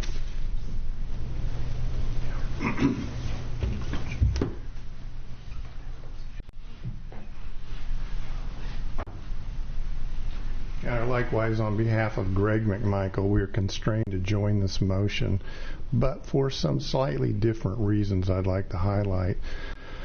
It was apparent from the beginning of voir dire that it was going to be difficult, even long before voir dire, that it was going to be difficult to get a jury who had informed opinions, and we worked very hard to do that.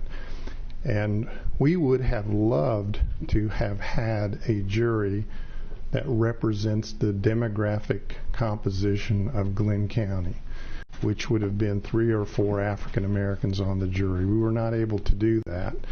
I think some comments by the court in denying the state's reverse Batson motion, I take exception to them, and with all due respect, but it's continued the difficulty we've had from the beginning in trying to determine, is this the right venue for this case? We hoped it would be. We wanted it to be. But in light of what's going on now and what has been the history of this case up to now, we are constrained to join the motion for mistrial, but for these slightly different reasons. Your Honor, let me be clear. I don't know what this talk about change of venue is. There's nothing wrong with this venue.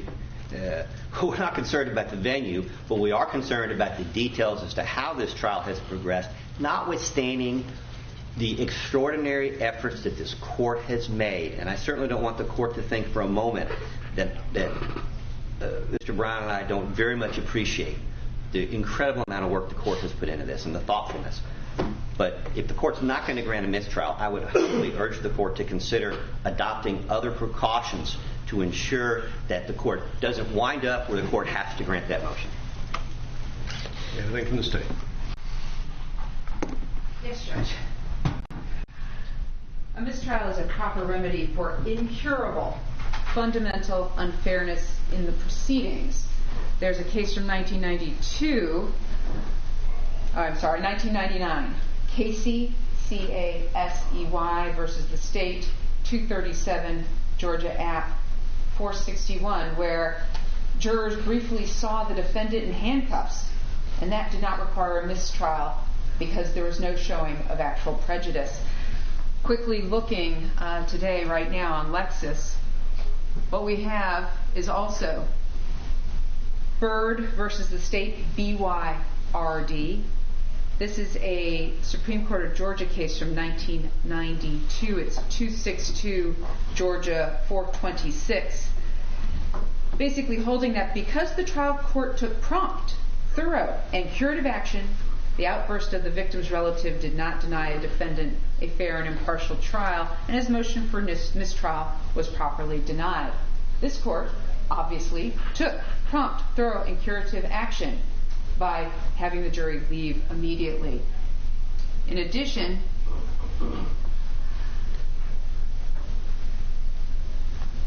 don't want to cite something before I actually read it, so I'm going to take a look at it.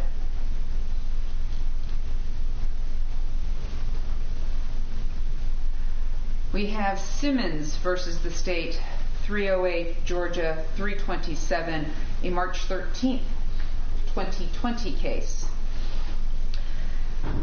Simmons contended that the trial court abused its discretion when it denied his motion for mistrial in response to, and they put these in quotes, emotional outbursts of the victim's family members and friends.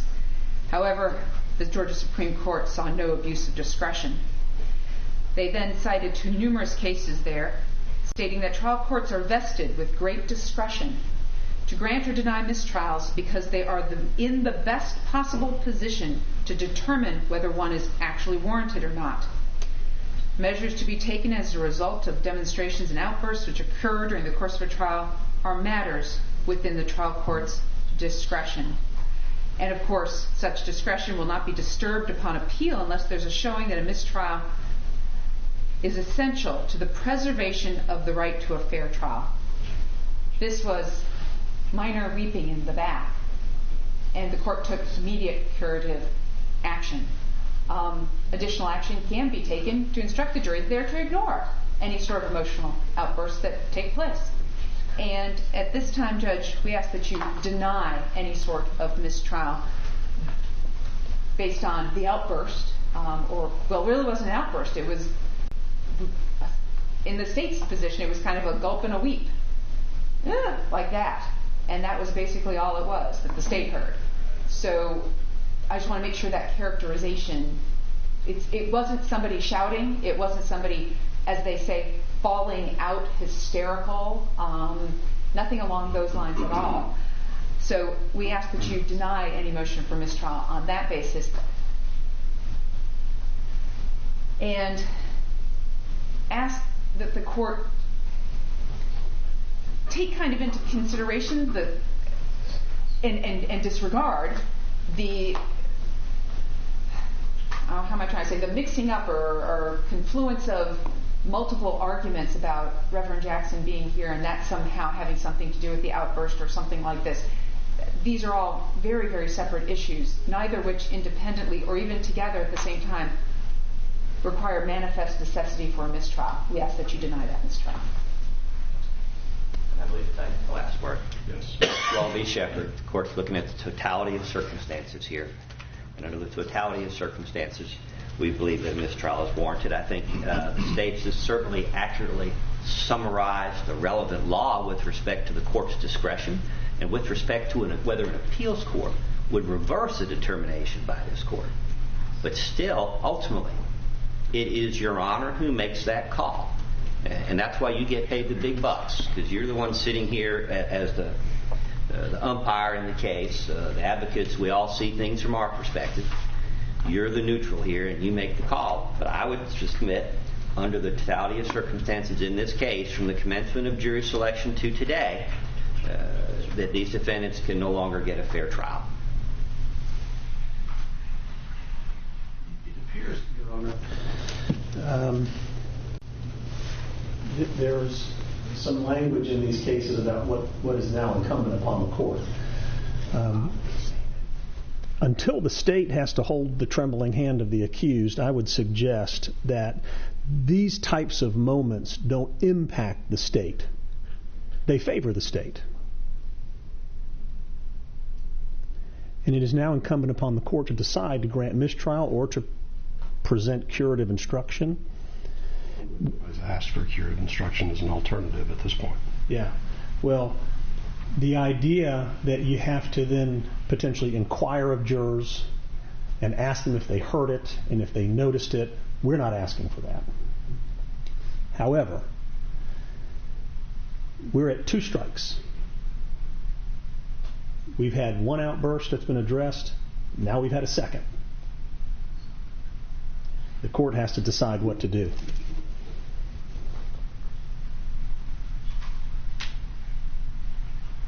All right. Anything final, Mr. Hunter? No further comment. All right. It's in this court's discretion with regard to any outburst in the courtroom, taken into consideration, as well as the defendant's motion for a mistrial. So I cited a couple cases. Let's see, Forney, I think it's Forney versus State, 255 Georgia, 316, which actually recognizes that emotions are neither unreasonable nor unexpected during a murder trial. And the demonstrations and outbursts which occur during the course of the trial are matters within the court's discretion to evaluate. The court heard exactly what I described on the record, decided to remove the jury briefly, and it was ready to get started. Based on that outburst, the court is not granting a mistrial. As to the totality of the circumstances argument, which I think is the second argument that was presented by Mr. Goff, that gets back to what I'm starting to watch very carefully as far as what's going on in this courtroom with the jury, as well as the arguments that are being made by counsel. I'll point out that a number of times during jury selection it was raised that jurors were being influenced by individuals outside the court, and I think it was either 4 or 5 jurors were asked specifically whether or not they were influenced in some way by what was going on outside the courtroom. And they were not. There was no, actually, if I remember correctly, they didn't even recognize or see what was going on outside the courtroom.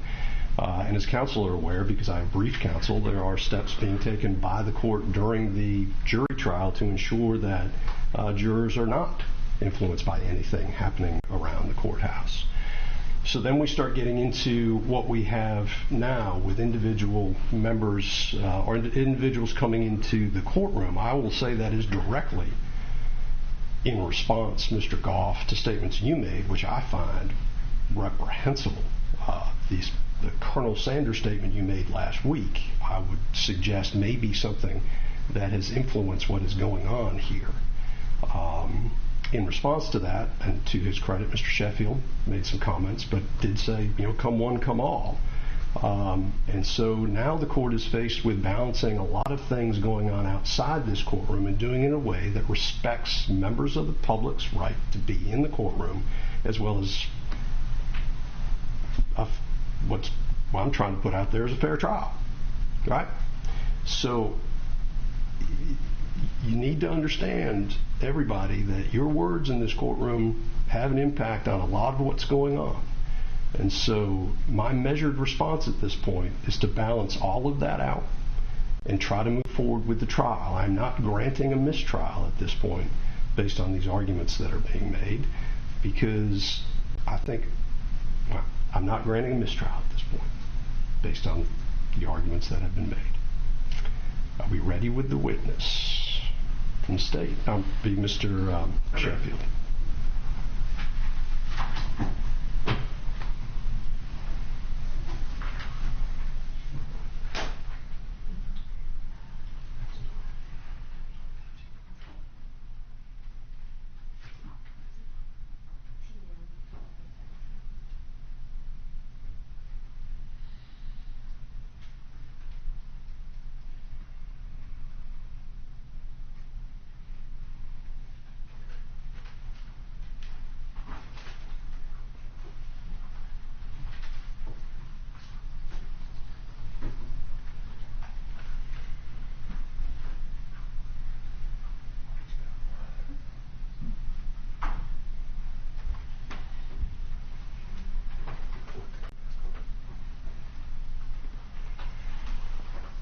All right, let's go ahead and get the panel.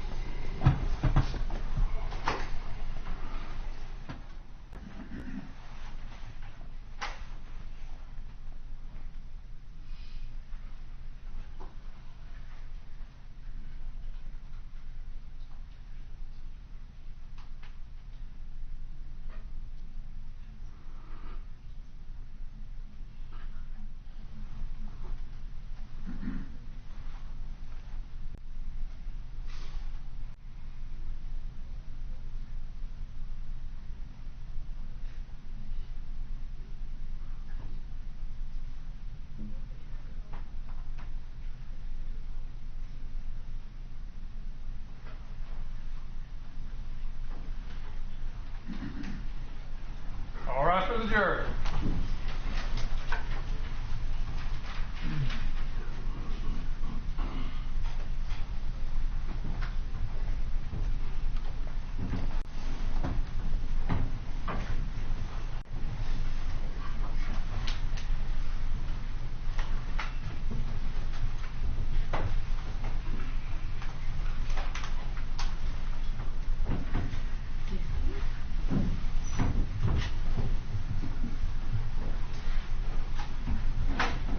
Please be seated. All right, welcome back, ladies and gentlemen. We are ready to get back to the evidence in the case. Mr. Sheffield. Yes. Good morning, Ms. Flowers. Good morning. I'm Jason Sheffield. We have not met before, right? No. Okay. I know that you have had an opportunity to talk with a couple of people investigating this case, and they interviewed you, and I think that's how we learned that you were the neighbor to Mr. Arbery. Is that right? Yes. Okay. And I think you were shown a picture of Mr. Arbery from around the time of 2012, 2013. Yes. Yes. Okay. All right. We're unable to hear.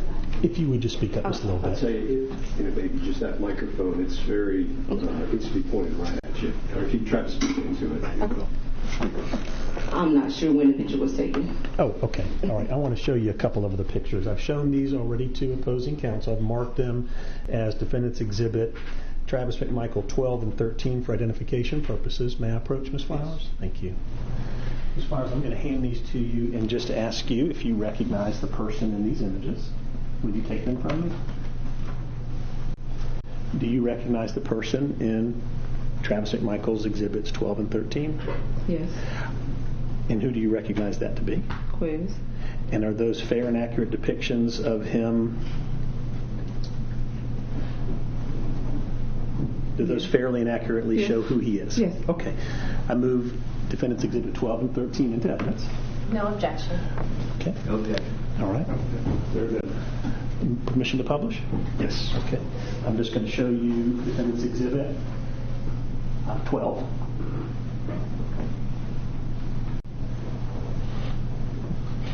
And I'll show Defendant's Exhibit 13.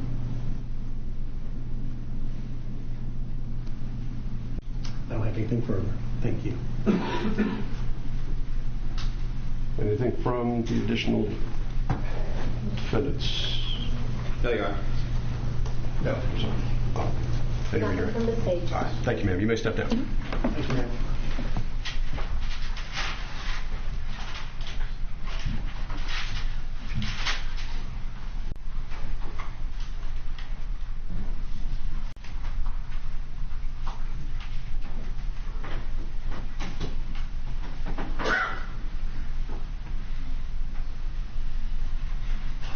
and state. State calls Ann Kistler-Rao.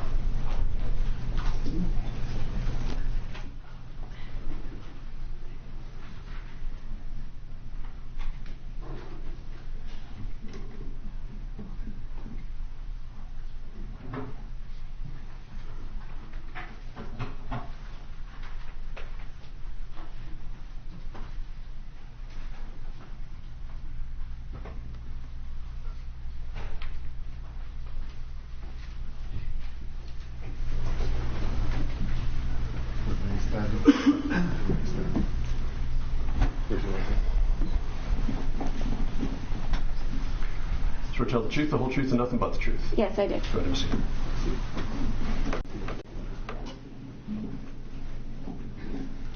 Good morning, ma'am. How are you doing today? Good morning. Fine, thanks. Will you go ahead and state and spell your name for the record, please? My name is Ann Kistler-Rao, ANNEKISLER-RAO. And ma'am, what do you do for a living? I'm employed with the Georgia Bureau of Investigation, Division of Forensic Sciences, also known as the State Crime Lab, and I'm employed in the Trace Evidence Section. Okay. And what is the Trace Evidence Section of the GBI? With the Trace Evidence Section, we analyze small, often microscopic pieces of evidence, such as hairs, fibers, paint, glass, fractured materials, and general unknowns. And your specific occupation, is there a term for your job? I'm a microanalyst. And tell the jurors a little bit about your training and your education in trace evidence and microanalysis. I have a bachelor's degree in biology from the University of Pennsylvania.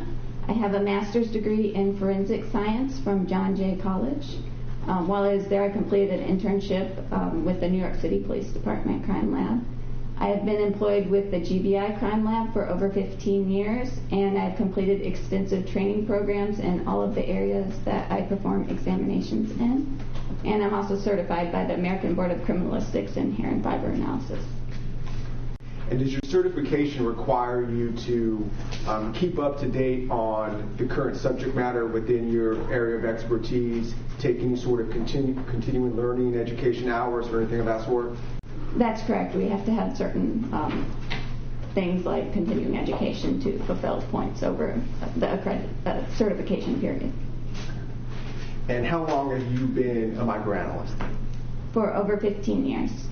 During the course of those 15 years, have you continued to keep up your certification and your hours and your continuing education? Yes, I have.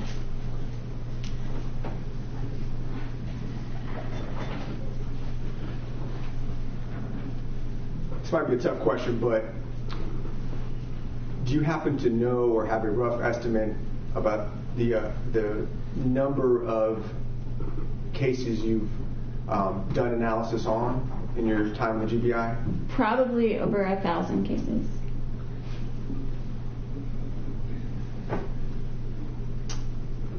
And during the course of your employment with the GBI, have you come to court to testify at maybe hearings or trials, that sort of thing?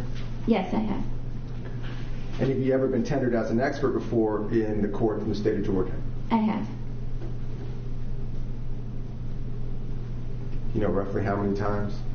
Over 50 times.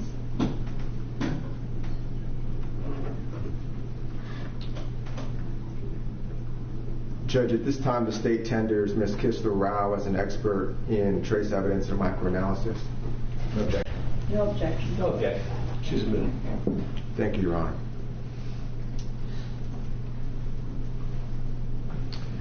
Were you asked to perform some sort of analysis for the case involving Ahmaud Arbery? I was. Okay. How many different analyses did you have to do for this case? There were 2 analyses that were requested. Okay. Let's start with the first one. What was the first one you were asked to do? The first one was a fiber analysis. Okay. And can you give the jurors a condensed or a simplified version of what fiber analysis is?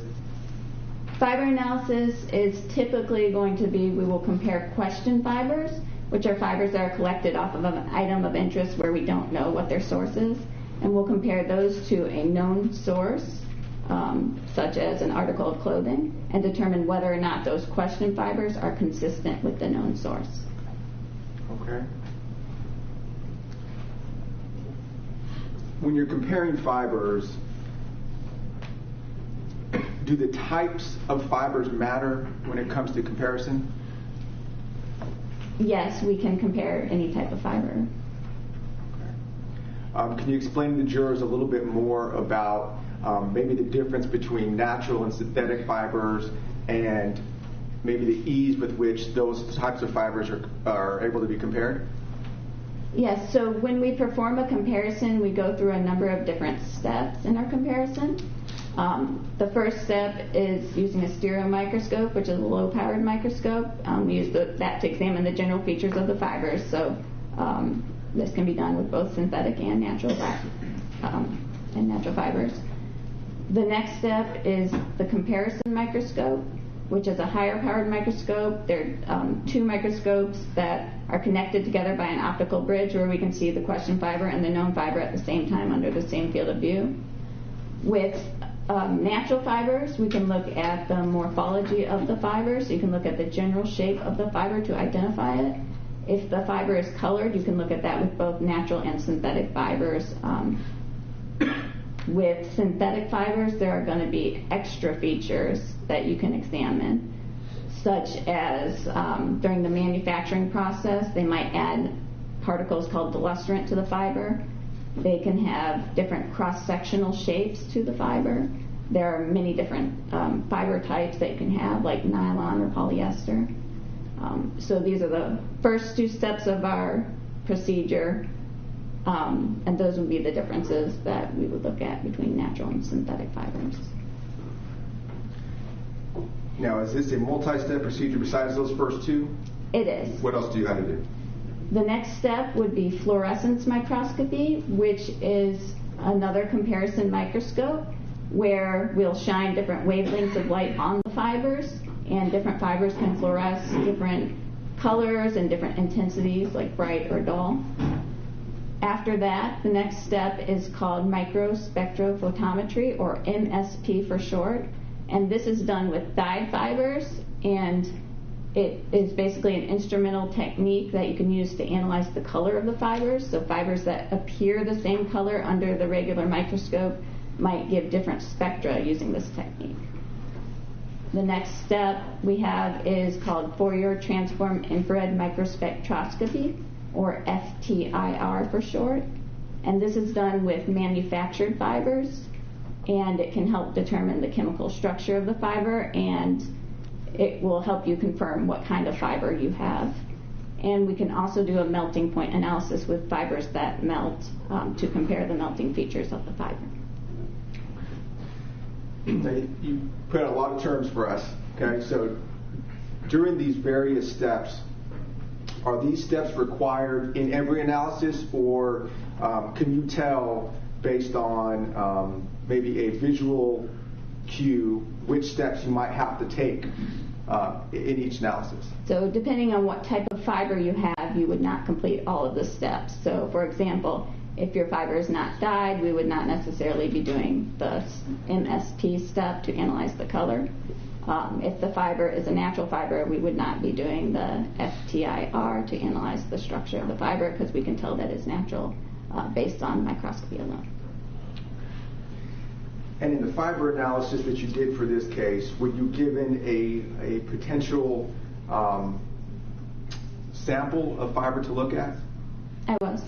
Okay. And can you tell the jurors what came into your office and where they came from, and what you did to compare the fibers that came through and then your results? Okay. So what was submitted to me was what's called a tape lift.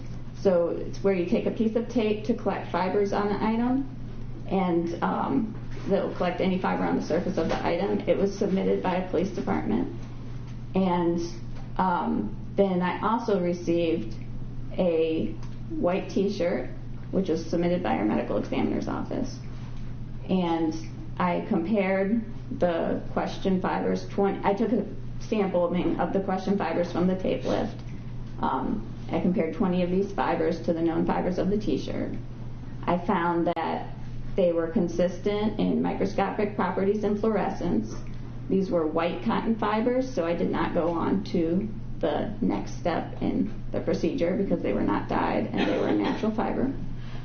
And I found that the question fibers were consistent with the known fibers composing the t-shirt, so I could not eliminate these fibers as coming from the t-shirt. I reached this conclusion because white cotton fibers are a common fiber type and they are prevalent and they do have limited features for comparison. However, they were consistent. So when you say cannot be eliminated as having come from the t-shirt, does that mean that they definitively came from the t-shirt? I cannot say that they definitively came from the t-shirt. There could be another source possessing fibers that would also be indistinguishable from these.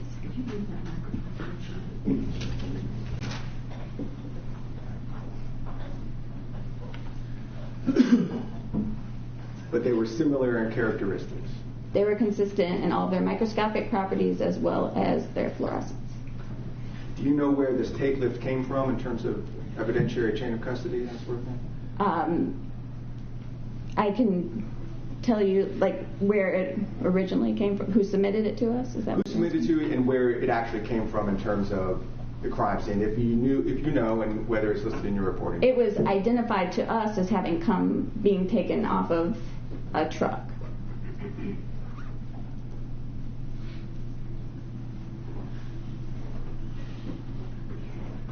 And do you know the police department that submitted it to you? May I refer to my notes? You can. It was submitted by the Glynn County Police Department.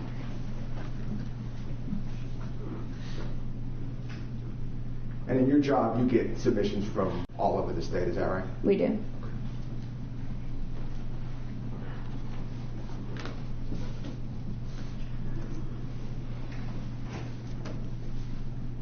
While we're talking about fibers, are fibers transferable between different objects? Yes, they are. Anytime any two objects come into contact with each other, there's the potential for fibers to transfer off of one item onto the other and vice versa. Like if you have a sweatshirt on or a sweater on and you take it off, there might be some fibers on the t-shirt underneath. Is that what we're talking about? That's correct. Okay. Now, do these fibers, does it matter what the object is in order for a transfer to happen? Are some objects easier to get transfer onto? So generally speaking, the items relevant and generally speaking.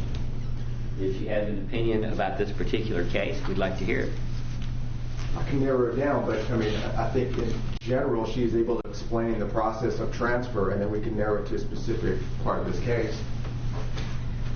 Again, if she's going to render opinions in this case on this evidence, that's great. We want to hear it. If she's just going to generally talk about things that are not relevant to this case, then we would object. I understood the question. She was explaining the process.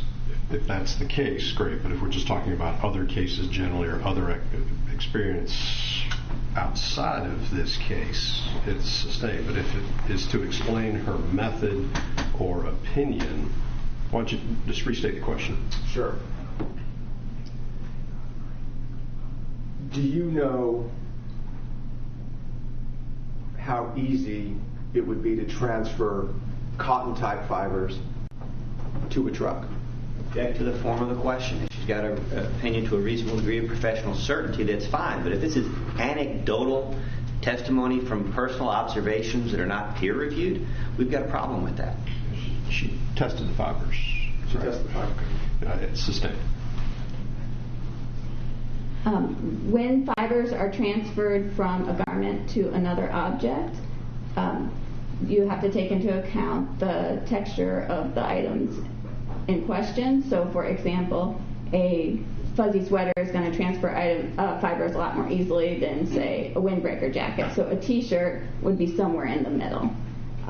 When you're transferring onto a hard surface, there's less likely to transfer a lot of fibers onto a smooth hard surface like a car than it would be onto like a more textured surface.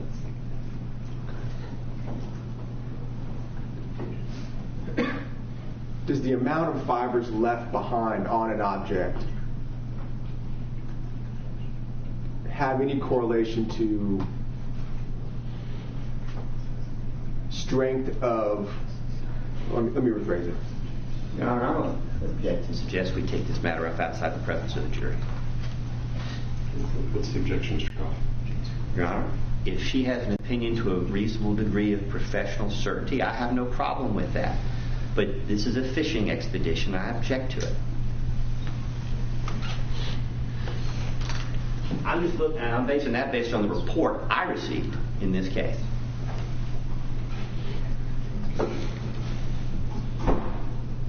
As long as she needs to present a foundation, you can testify as long as there's a foundation. Go ahead. Are you able to determine how long an object was on another object based on the amount of fibers left? Generally, science-based. I cannot determine with absolute certainty how long items were in contact. I can say that the longer that items are in contact, the more likely there is to be more fibers transferred.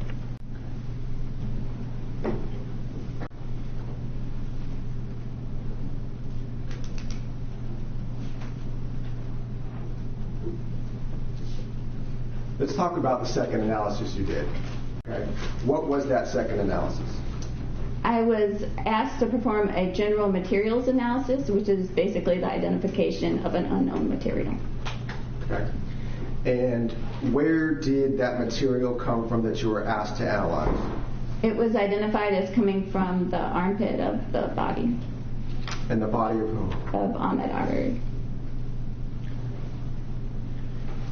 And what analysis did you perform, and what were your results? I performed, so I examined the material using our stereo microscope, our low powered microscope, and also a higher powered microscope. I also analyzed it using the instrumental technique I mentioned before, FTIR, to look at the structure of the material.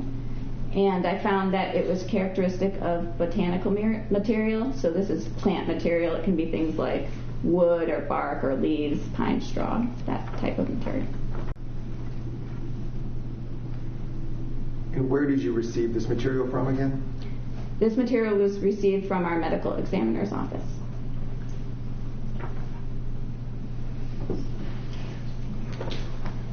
And once you're done with your analysis of any case that you get in, okay, once you're done, does it go through a secondary process to determine whether or not you believe that it was accurate and that sort of thing?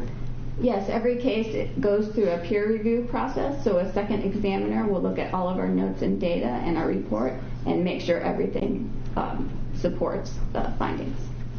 And was that done in this case? It was. And do you believe that you followed all your standard protocols and procedures when it came to both of these analyses? I did.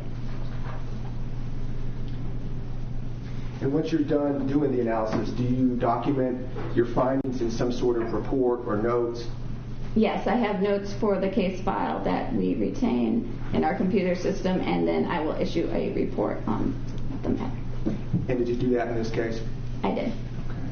Okay. And for the purposes of the record, what is your case number for both of your reports? The case number is 2020-6001183. Just one moment.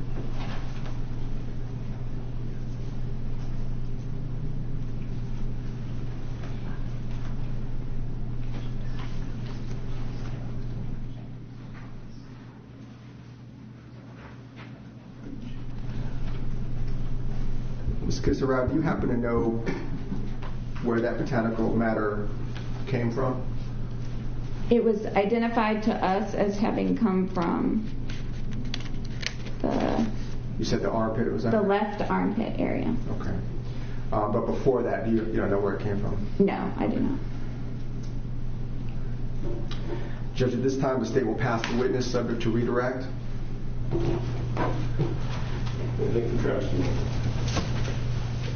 No, Your Honor. No, Your Honor. Yes, Your Honor.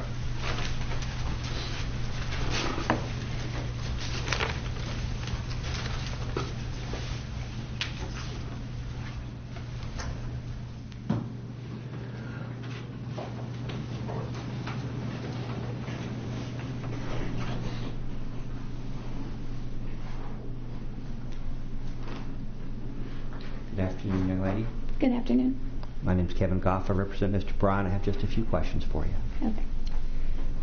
A moment ago, did I hear you tell the jury that, that you can't say definitely that the cotton fibers came from the shirt attributed to Mr. Arbery? That's correct. Okay.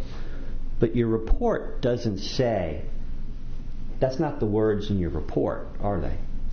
I reported out that I could not eliminate these fibers as having come from the shirt. Okay. Well, would you not agree there's a huge chasm between the words in your report about you can't eliminate the possibility that the fibers came from the shirt to today when you say that you can't say definitively that they did come from the shirt? Those are conclusions in two completely opposite directions, aren't they? Well, no, so I can't eliminate those as having come from the shirt. That is also true that I can't say they absolutely did come from the shirt. Those are not exclusionary of each other. Logically, they're not, but they certainly convey different ideas, don't they? I hope that I have conveyed properly the idea that I cannot eliminate these. And, of course, you examined fibers that were identified as having come from the driver's side of truck, correct? Yes, that is what they were identified to us. You were as. not asked to examine or compare any fibers recovered from either the front or the back of that truck. To my knowledge, no other fibers were recovered. Okay. Now, sheet metal is a smoother surface. That's correct. I believe that's what you were referring to earlier. Yes. What about grills? Are they all smooth?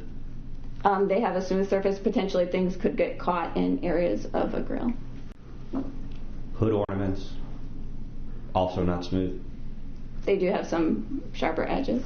Bumpers have sharper edges. Again, depending on the area. Back bumpers have sharper edges. They can. Okay. So in the end, I think, correct me if I'm wrong, what you've told the jury, essentially, stripped of everything else, is that these fibers may or may not have come from Mr. Arbery's shirt.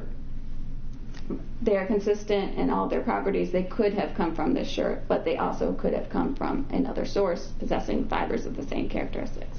All right. Thank you, ma'am. No further questions.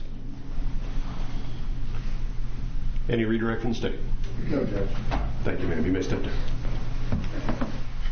She also subject to recall? No, Judge, we're okay on that. All right. You are released. Thank you, ma'am. I thought we were keeping all of it subject to recall. If you want it, we can keep her, but... We'll keep her subject to recall. She just walked out the room. We'll make sure someone gets her the message. We know where she works. We can find her. Okay. Ladies and gentlemen, we're a good place to break for lunch. We're going to take a 1-hour recess. Enjoy your lunch. We'll see you back here right about 1 o'clock for a continuation of the evidence in this case. All right for the jury.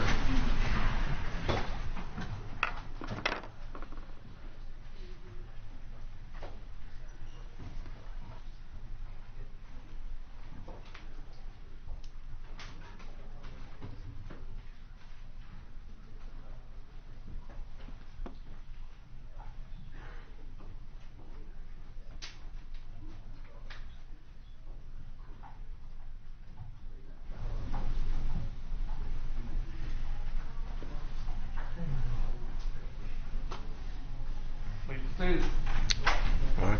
Anything from the state before recess? No, Judge, nothing from the state. From Travis McMichael? No, Your Honor. From Greg McMichael? No, Your Honor. From Mr. Bryan? No, Your Honor.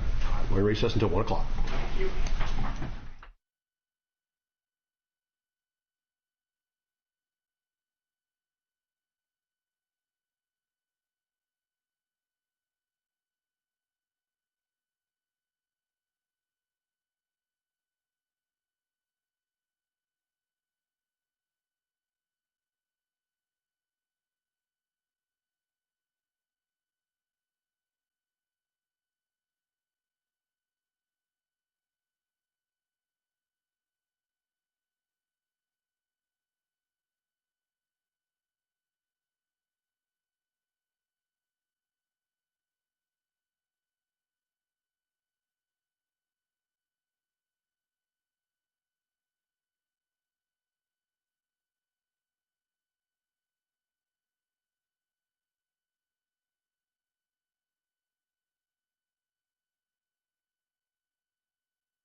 will be the 3 o'clock march into the community.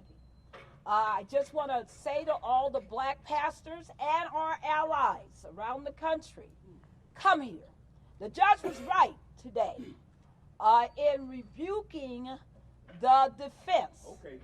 The judge was right today in saying that the comments by Mr. Goff about comparing an icon, a civil rights leader of sacrifice like Reverend Jackson, to Colonel Sanders and men in white masks, when we know the history of who wears white masks, comparing, I think the judge was right in saying that those comments were reprehensible. His word. His word. And we also support what he said when he said that, Reverend Jackson, that the statements of Mr. Goff created the environment that is here today. When he said, not only did he say he created the environment, he pointed out that his other defense counsel, Mr. Sheffield, said what? Come one, come all. After calling Mr. Goff's comments asinine. You know, I just wanted to be clear. People have said to me and everybody else, you know, this case should not be about race, but they made it about race. That's right. That's right. They made it about race. Right. And we just want to be clear that the continued attacks on the banner of the Transformative Justice Coalition as one of the co-leaders of the Transformative Justice Coalition, I really find that, you know, absolutely not only absurd that he continues to attack us, but if my co-leader, Mr. Attorney Darrell Jones, was here, he would also point out that the First Amendment is foundational. We have the right of peaceful assembly. That's right. The right of freedom of expression. That's right. We have a right, just like you do, of freedom of the press. That's right. And we have a right. Whoa, I mean, come on, everybody. He keeps talking about how many pastors can they have? How many pastors can they have? We have the right of freedom of religion. And people, and I wish every single American could find it in their hearts to pray for the Arbery family. Every single American could say deep in their hearts that I want justice for Ahmaud. That we believe that we stand here not just out of some self-interest, but we stand here for the interest of all of humanity, just like Reverend Jackson has done throughout his life. And that's why it is so important to us that he will be with us all week long. All week long. I think that the, go ahead, Reverend. The acts of attacking Reverend Sharpton, attacking my presence, in the weak case looked at strong diversions. Yes. Yeah. 3 men killed an innocent unarmed boy. Yes. Come on. And the neighborhood witnesses who saw it. They have a weak case. Yes. Come on. They want a mistrial. Judge said you'll not be granted a mistrial. That's right. Look at diversion.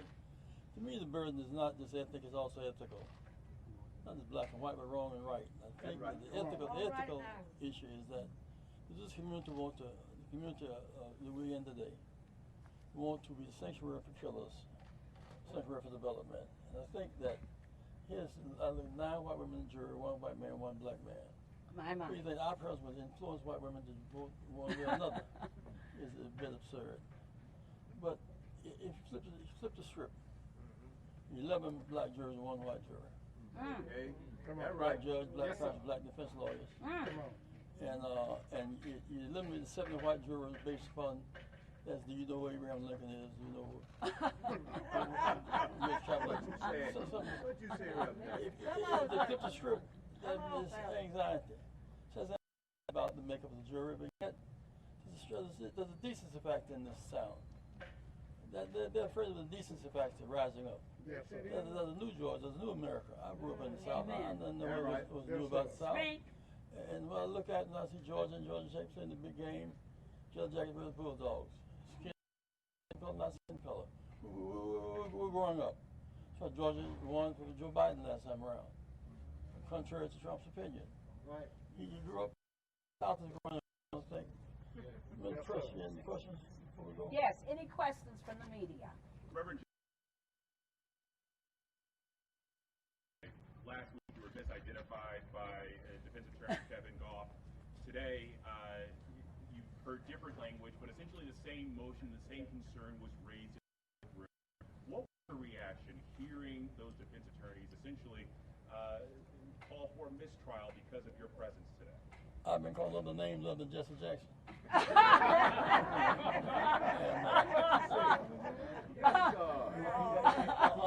honored me by making my name famous. I mean, the reality is this guy, this is the version. Right. He has no constitutional right to who's in the court. I'm a good citizen, constitutional right, and moral obligation. Yes, sir. Will you continue to be in the court for the Ahmaud Arbery family going forward for this week? I expect to be. And beyond. We're not going to turn this loose. That's right. That's right. That's right. This is one of the immaterial, I think, Jelanda Day and Illinois. This case represents the kind of immaterial of our day. Yes. I asked Ms. Rosa Parks, I said, Ms. Parks, why didn't you go to the back of the bus? I said, 3 other women, she said, got off. She said, well, Reverend, she said, one reason is that I thought about immaterial, I couldn't go back. Besides, the first grade I met every Wednesday, tested 51 session. She was not some idle watcher. She meant to sit in, driven by the emotions of Emmett Till and the legal work of Thurgood Marshall and Constable Baker Martin in that group. In some sense, the Arbery case is so blatant, so open. That's right. Come on. That's right. Yes. That's Come right. on. Everybody could be jogging. Come on. Jogging. Come on. It could have been you. Come on. Right. Come on. What based on misbehavior, drunkenness, No. and fight? No. Alone. None of that. No. Heinous crime against humanity. Yes, ma'am. Reverend Jackson, I know you've been in major trials like this before. This is not your first rodeo. Do you see Judge Walmsley possibly acquiescing to Mr. Goff as this continues on, or do you see him standing his stand? The judge was saying in my judgment. The thing I'm concerned about, from afar, 11 white jurors, 1 black juror, from afar. Look at those jurors, I don't have the same reaction to them. I sense there's a streak of fairness in them. Of course, in the case of Emmett Till, one juror could have canceled the whole thing. It's true here too. So the jury is important that they hear good information and be the verdict. A healer, reconciler. Amen. I brought my record home from foreign jail. I believe in conflict resolution. We're all winners as opposed to all losers. That's who I am. That's right. I've been jailed 62 Yes. years ago. Yes. Trying to use public accommodations. Right. And use the library. Greensboro, trying to use public accommodations. So I've been facing jail and all this a long time. We have not qualified lawyers, black and white together. Yes. Stand together. Yes. And I think this issue will come under ethics, not just ethnicity. Wrong and right, not just black and white. Thank you. Reverend Jackson, the defense lawyer is saying that you're trying to influence the jury. What is that's the specific charge that they're saying, that you and the other pastors are trying to influence the jury. I'm saying with the family. I don't know the jurors. I don't know any of them. Right. That's right. Come on. Right. Come on. That's right. Come on, Rev. Tell him, Rev. If my president sends to affirm the innocence, victimhood of a young man who was killed, I send for him and his family. I think 3 men, him who was born killing him is just wrong. Yes. Come on. Wrong.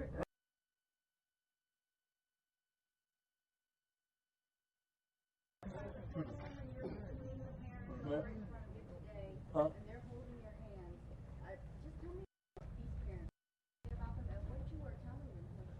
I was telling the mother, hold on, that she's winning. Yes. So she should accept the fact he was crucified. We couldn't stop the crucifixion. They can stop the resurrection. All right. Easter story is that innocent people are killed. We can't stop from crucifying, they can't stop God from resurrecting. Come on. He's bigger than he ever was in life. He's all over the world now. People in London, France, South Africa, Mississippi, New York. He's on the stage now. There's power in the blood of innocent people. There's power in the blood of innocent people.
We have shown you the defendant murdering Joseph Rosenbaum from 3 different angles. The drone footage, Drew Hernandez, and also the FBI video. The defendant admitted that during this entire incident, he knew that Joseph Rosenbaum was unarmed. I'm going to come back to this in a little while, but there's this alleged threat that Mr. Rosenbaum made earlier in the evening to kill the defendant. I will debunk that. That did not happen. It is the one fact in this case the defendant wants you to believe that there's no video of.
very high rates of speed out on the freeway. Right now we're on the 118 freeway, traveling westbound. It's the westbound side of the 118 freeway, and there's not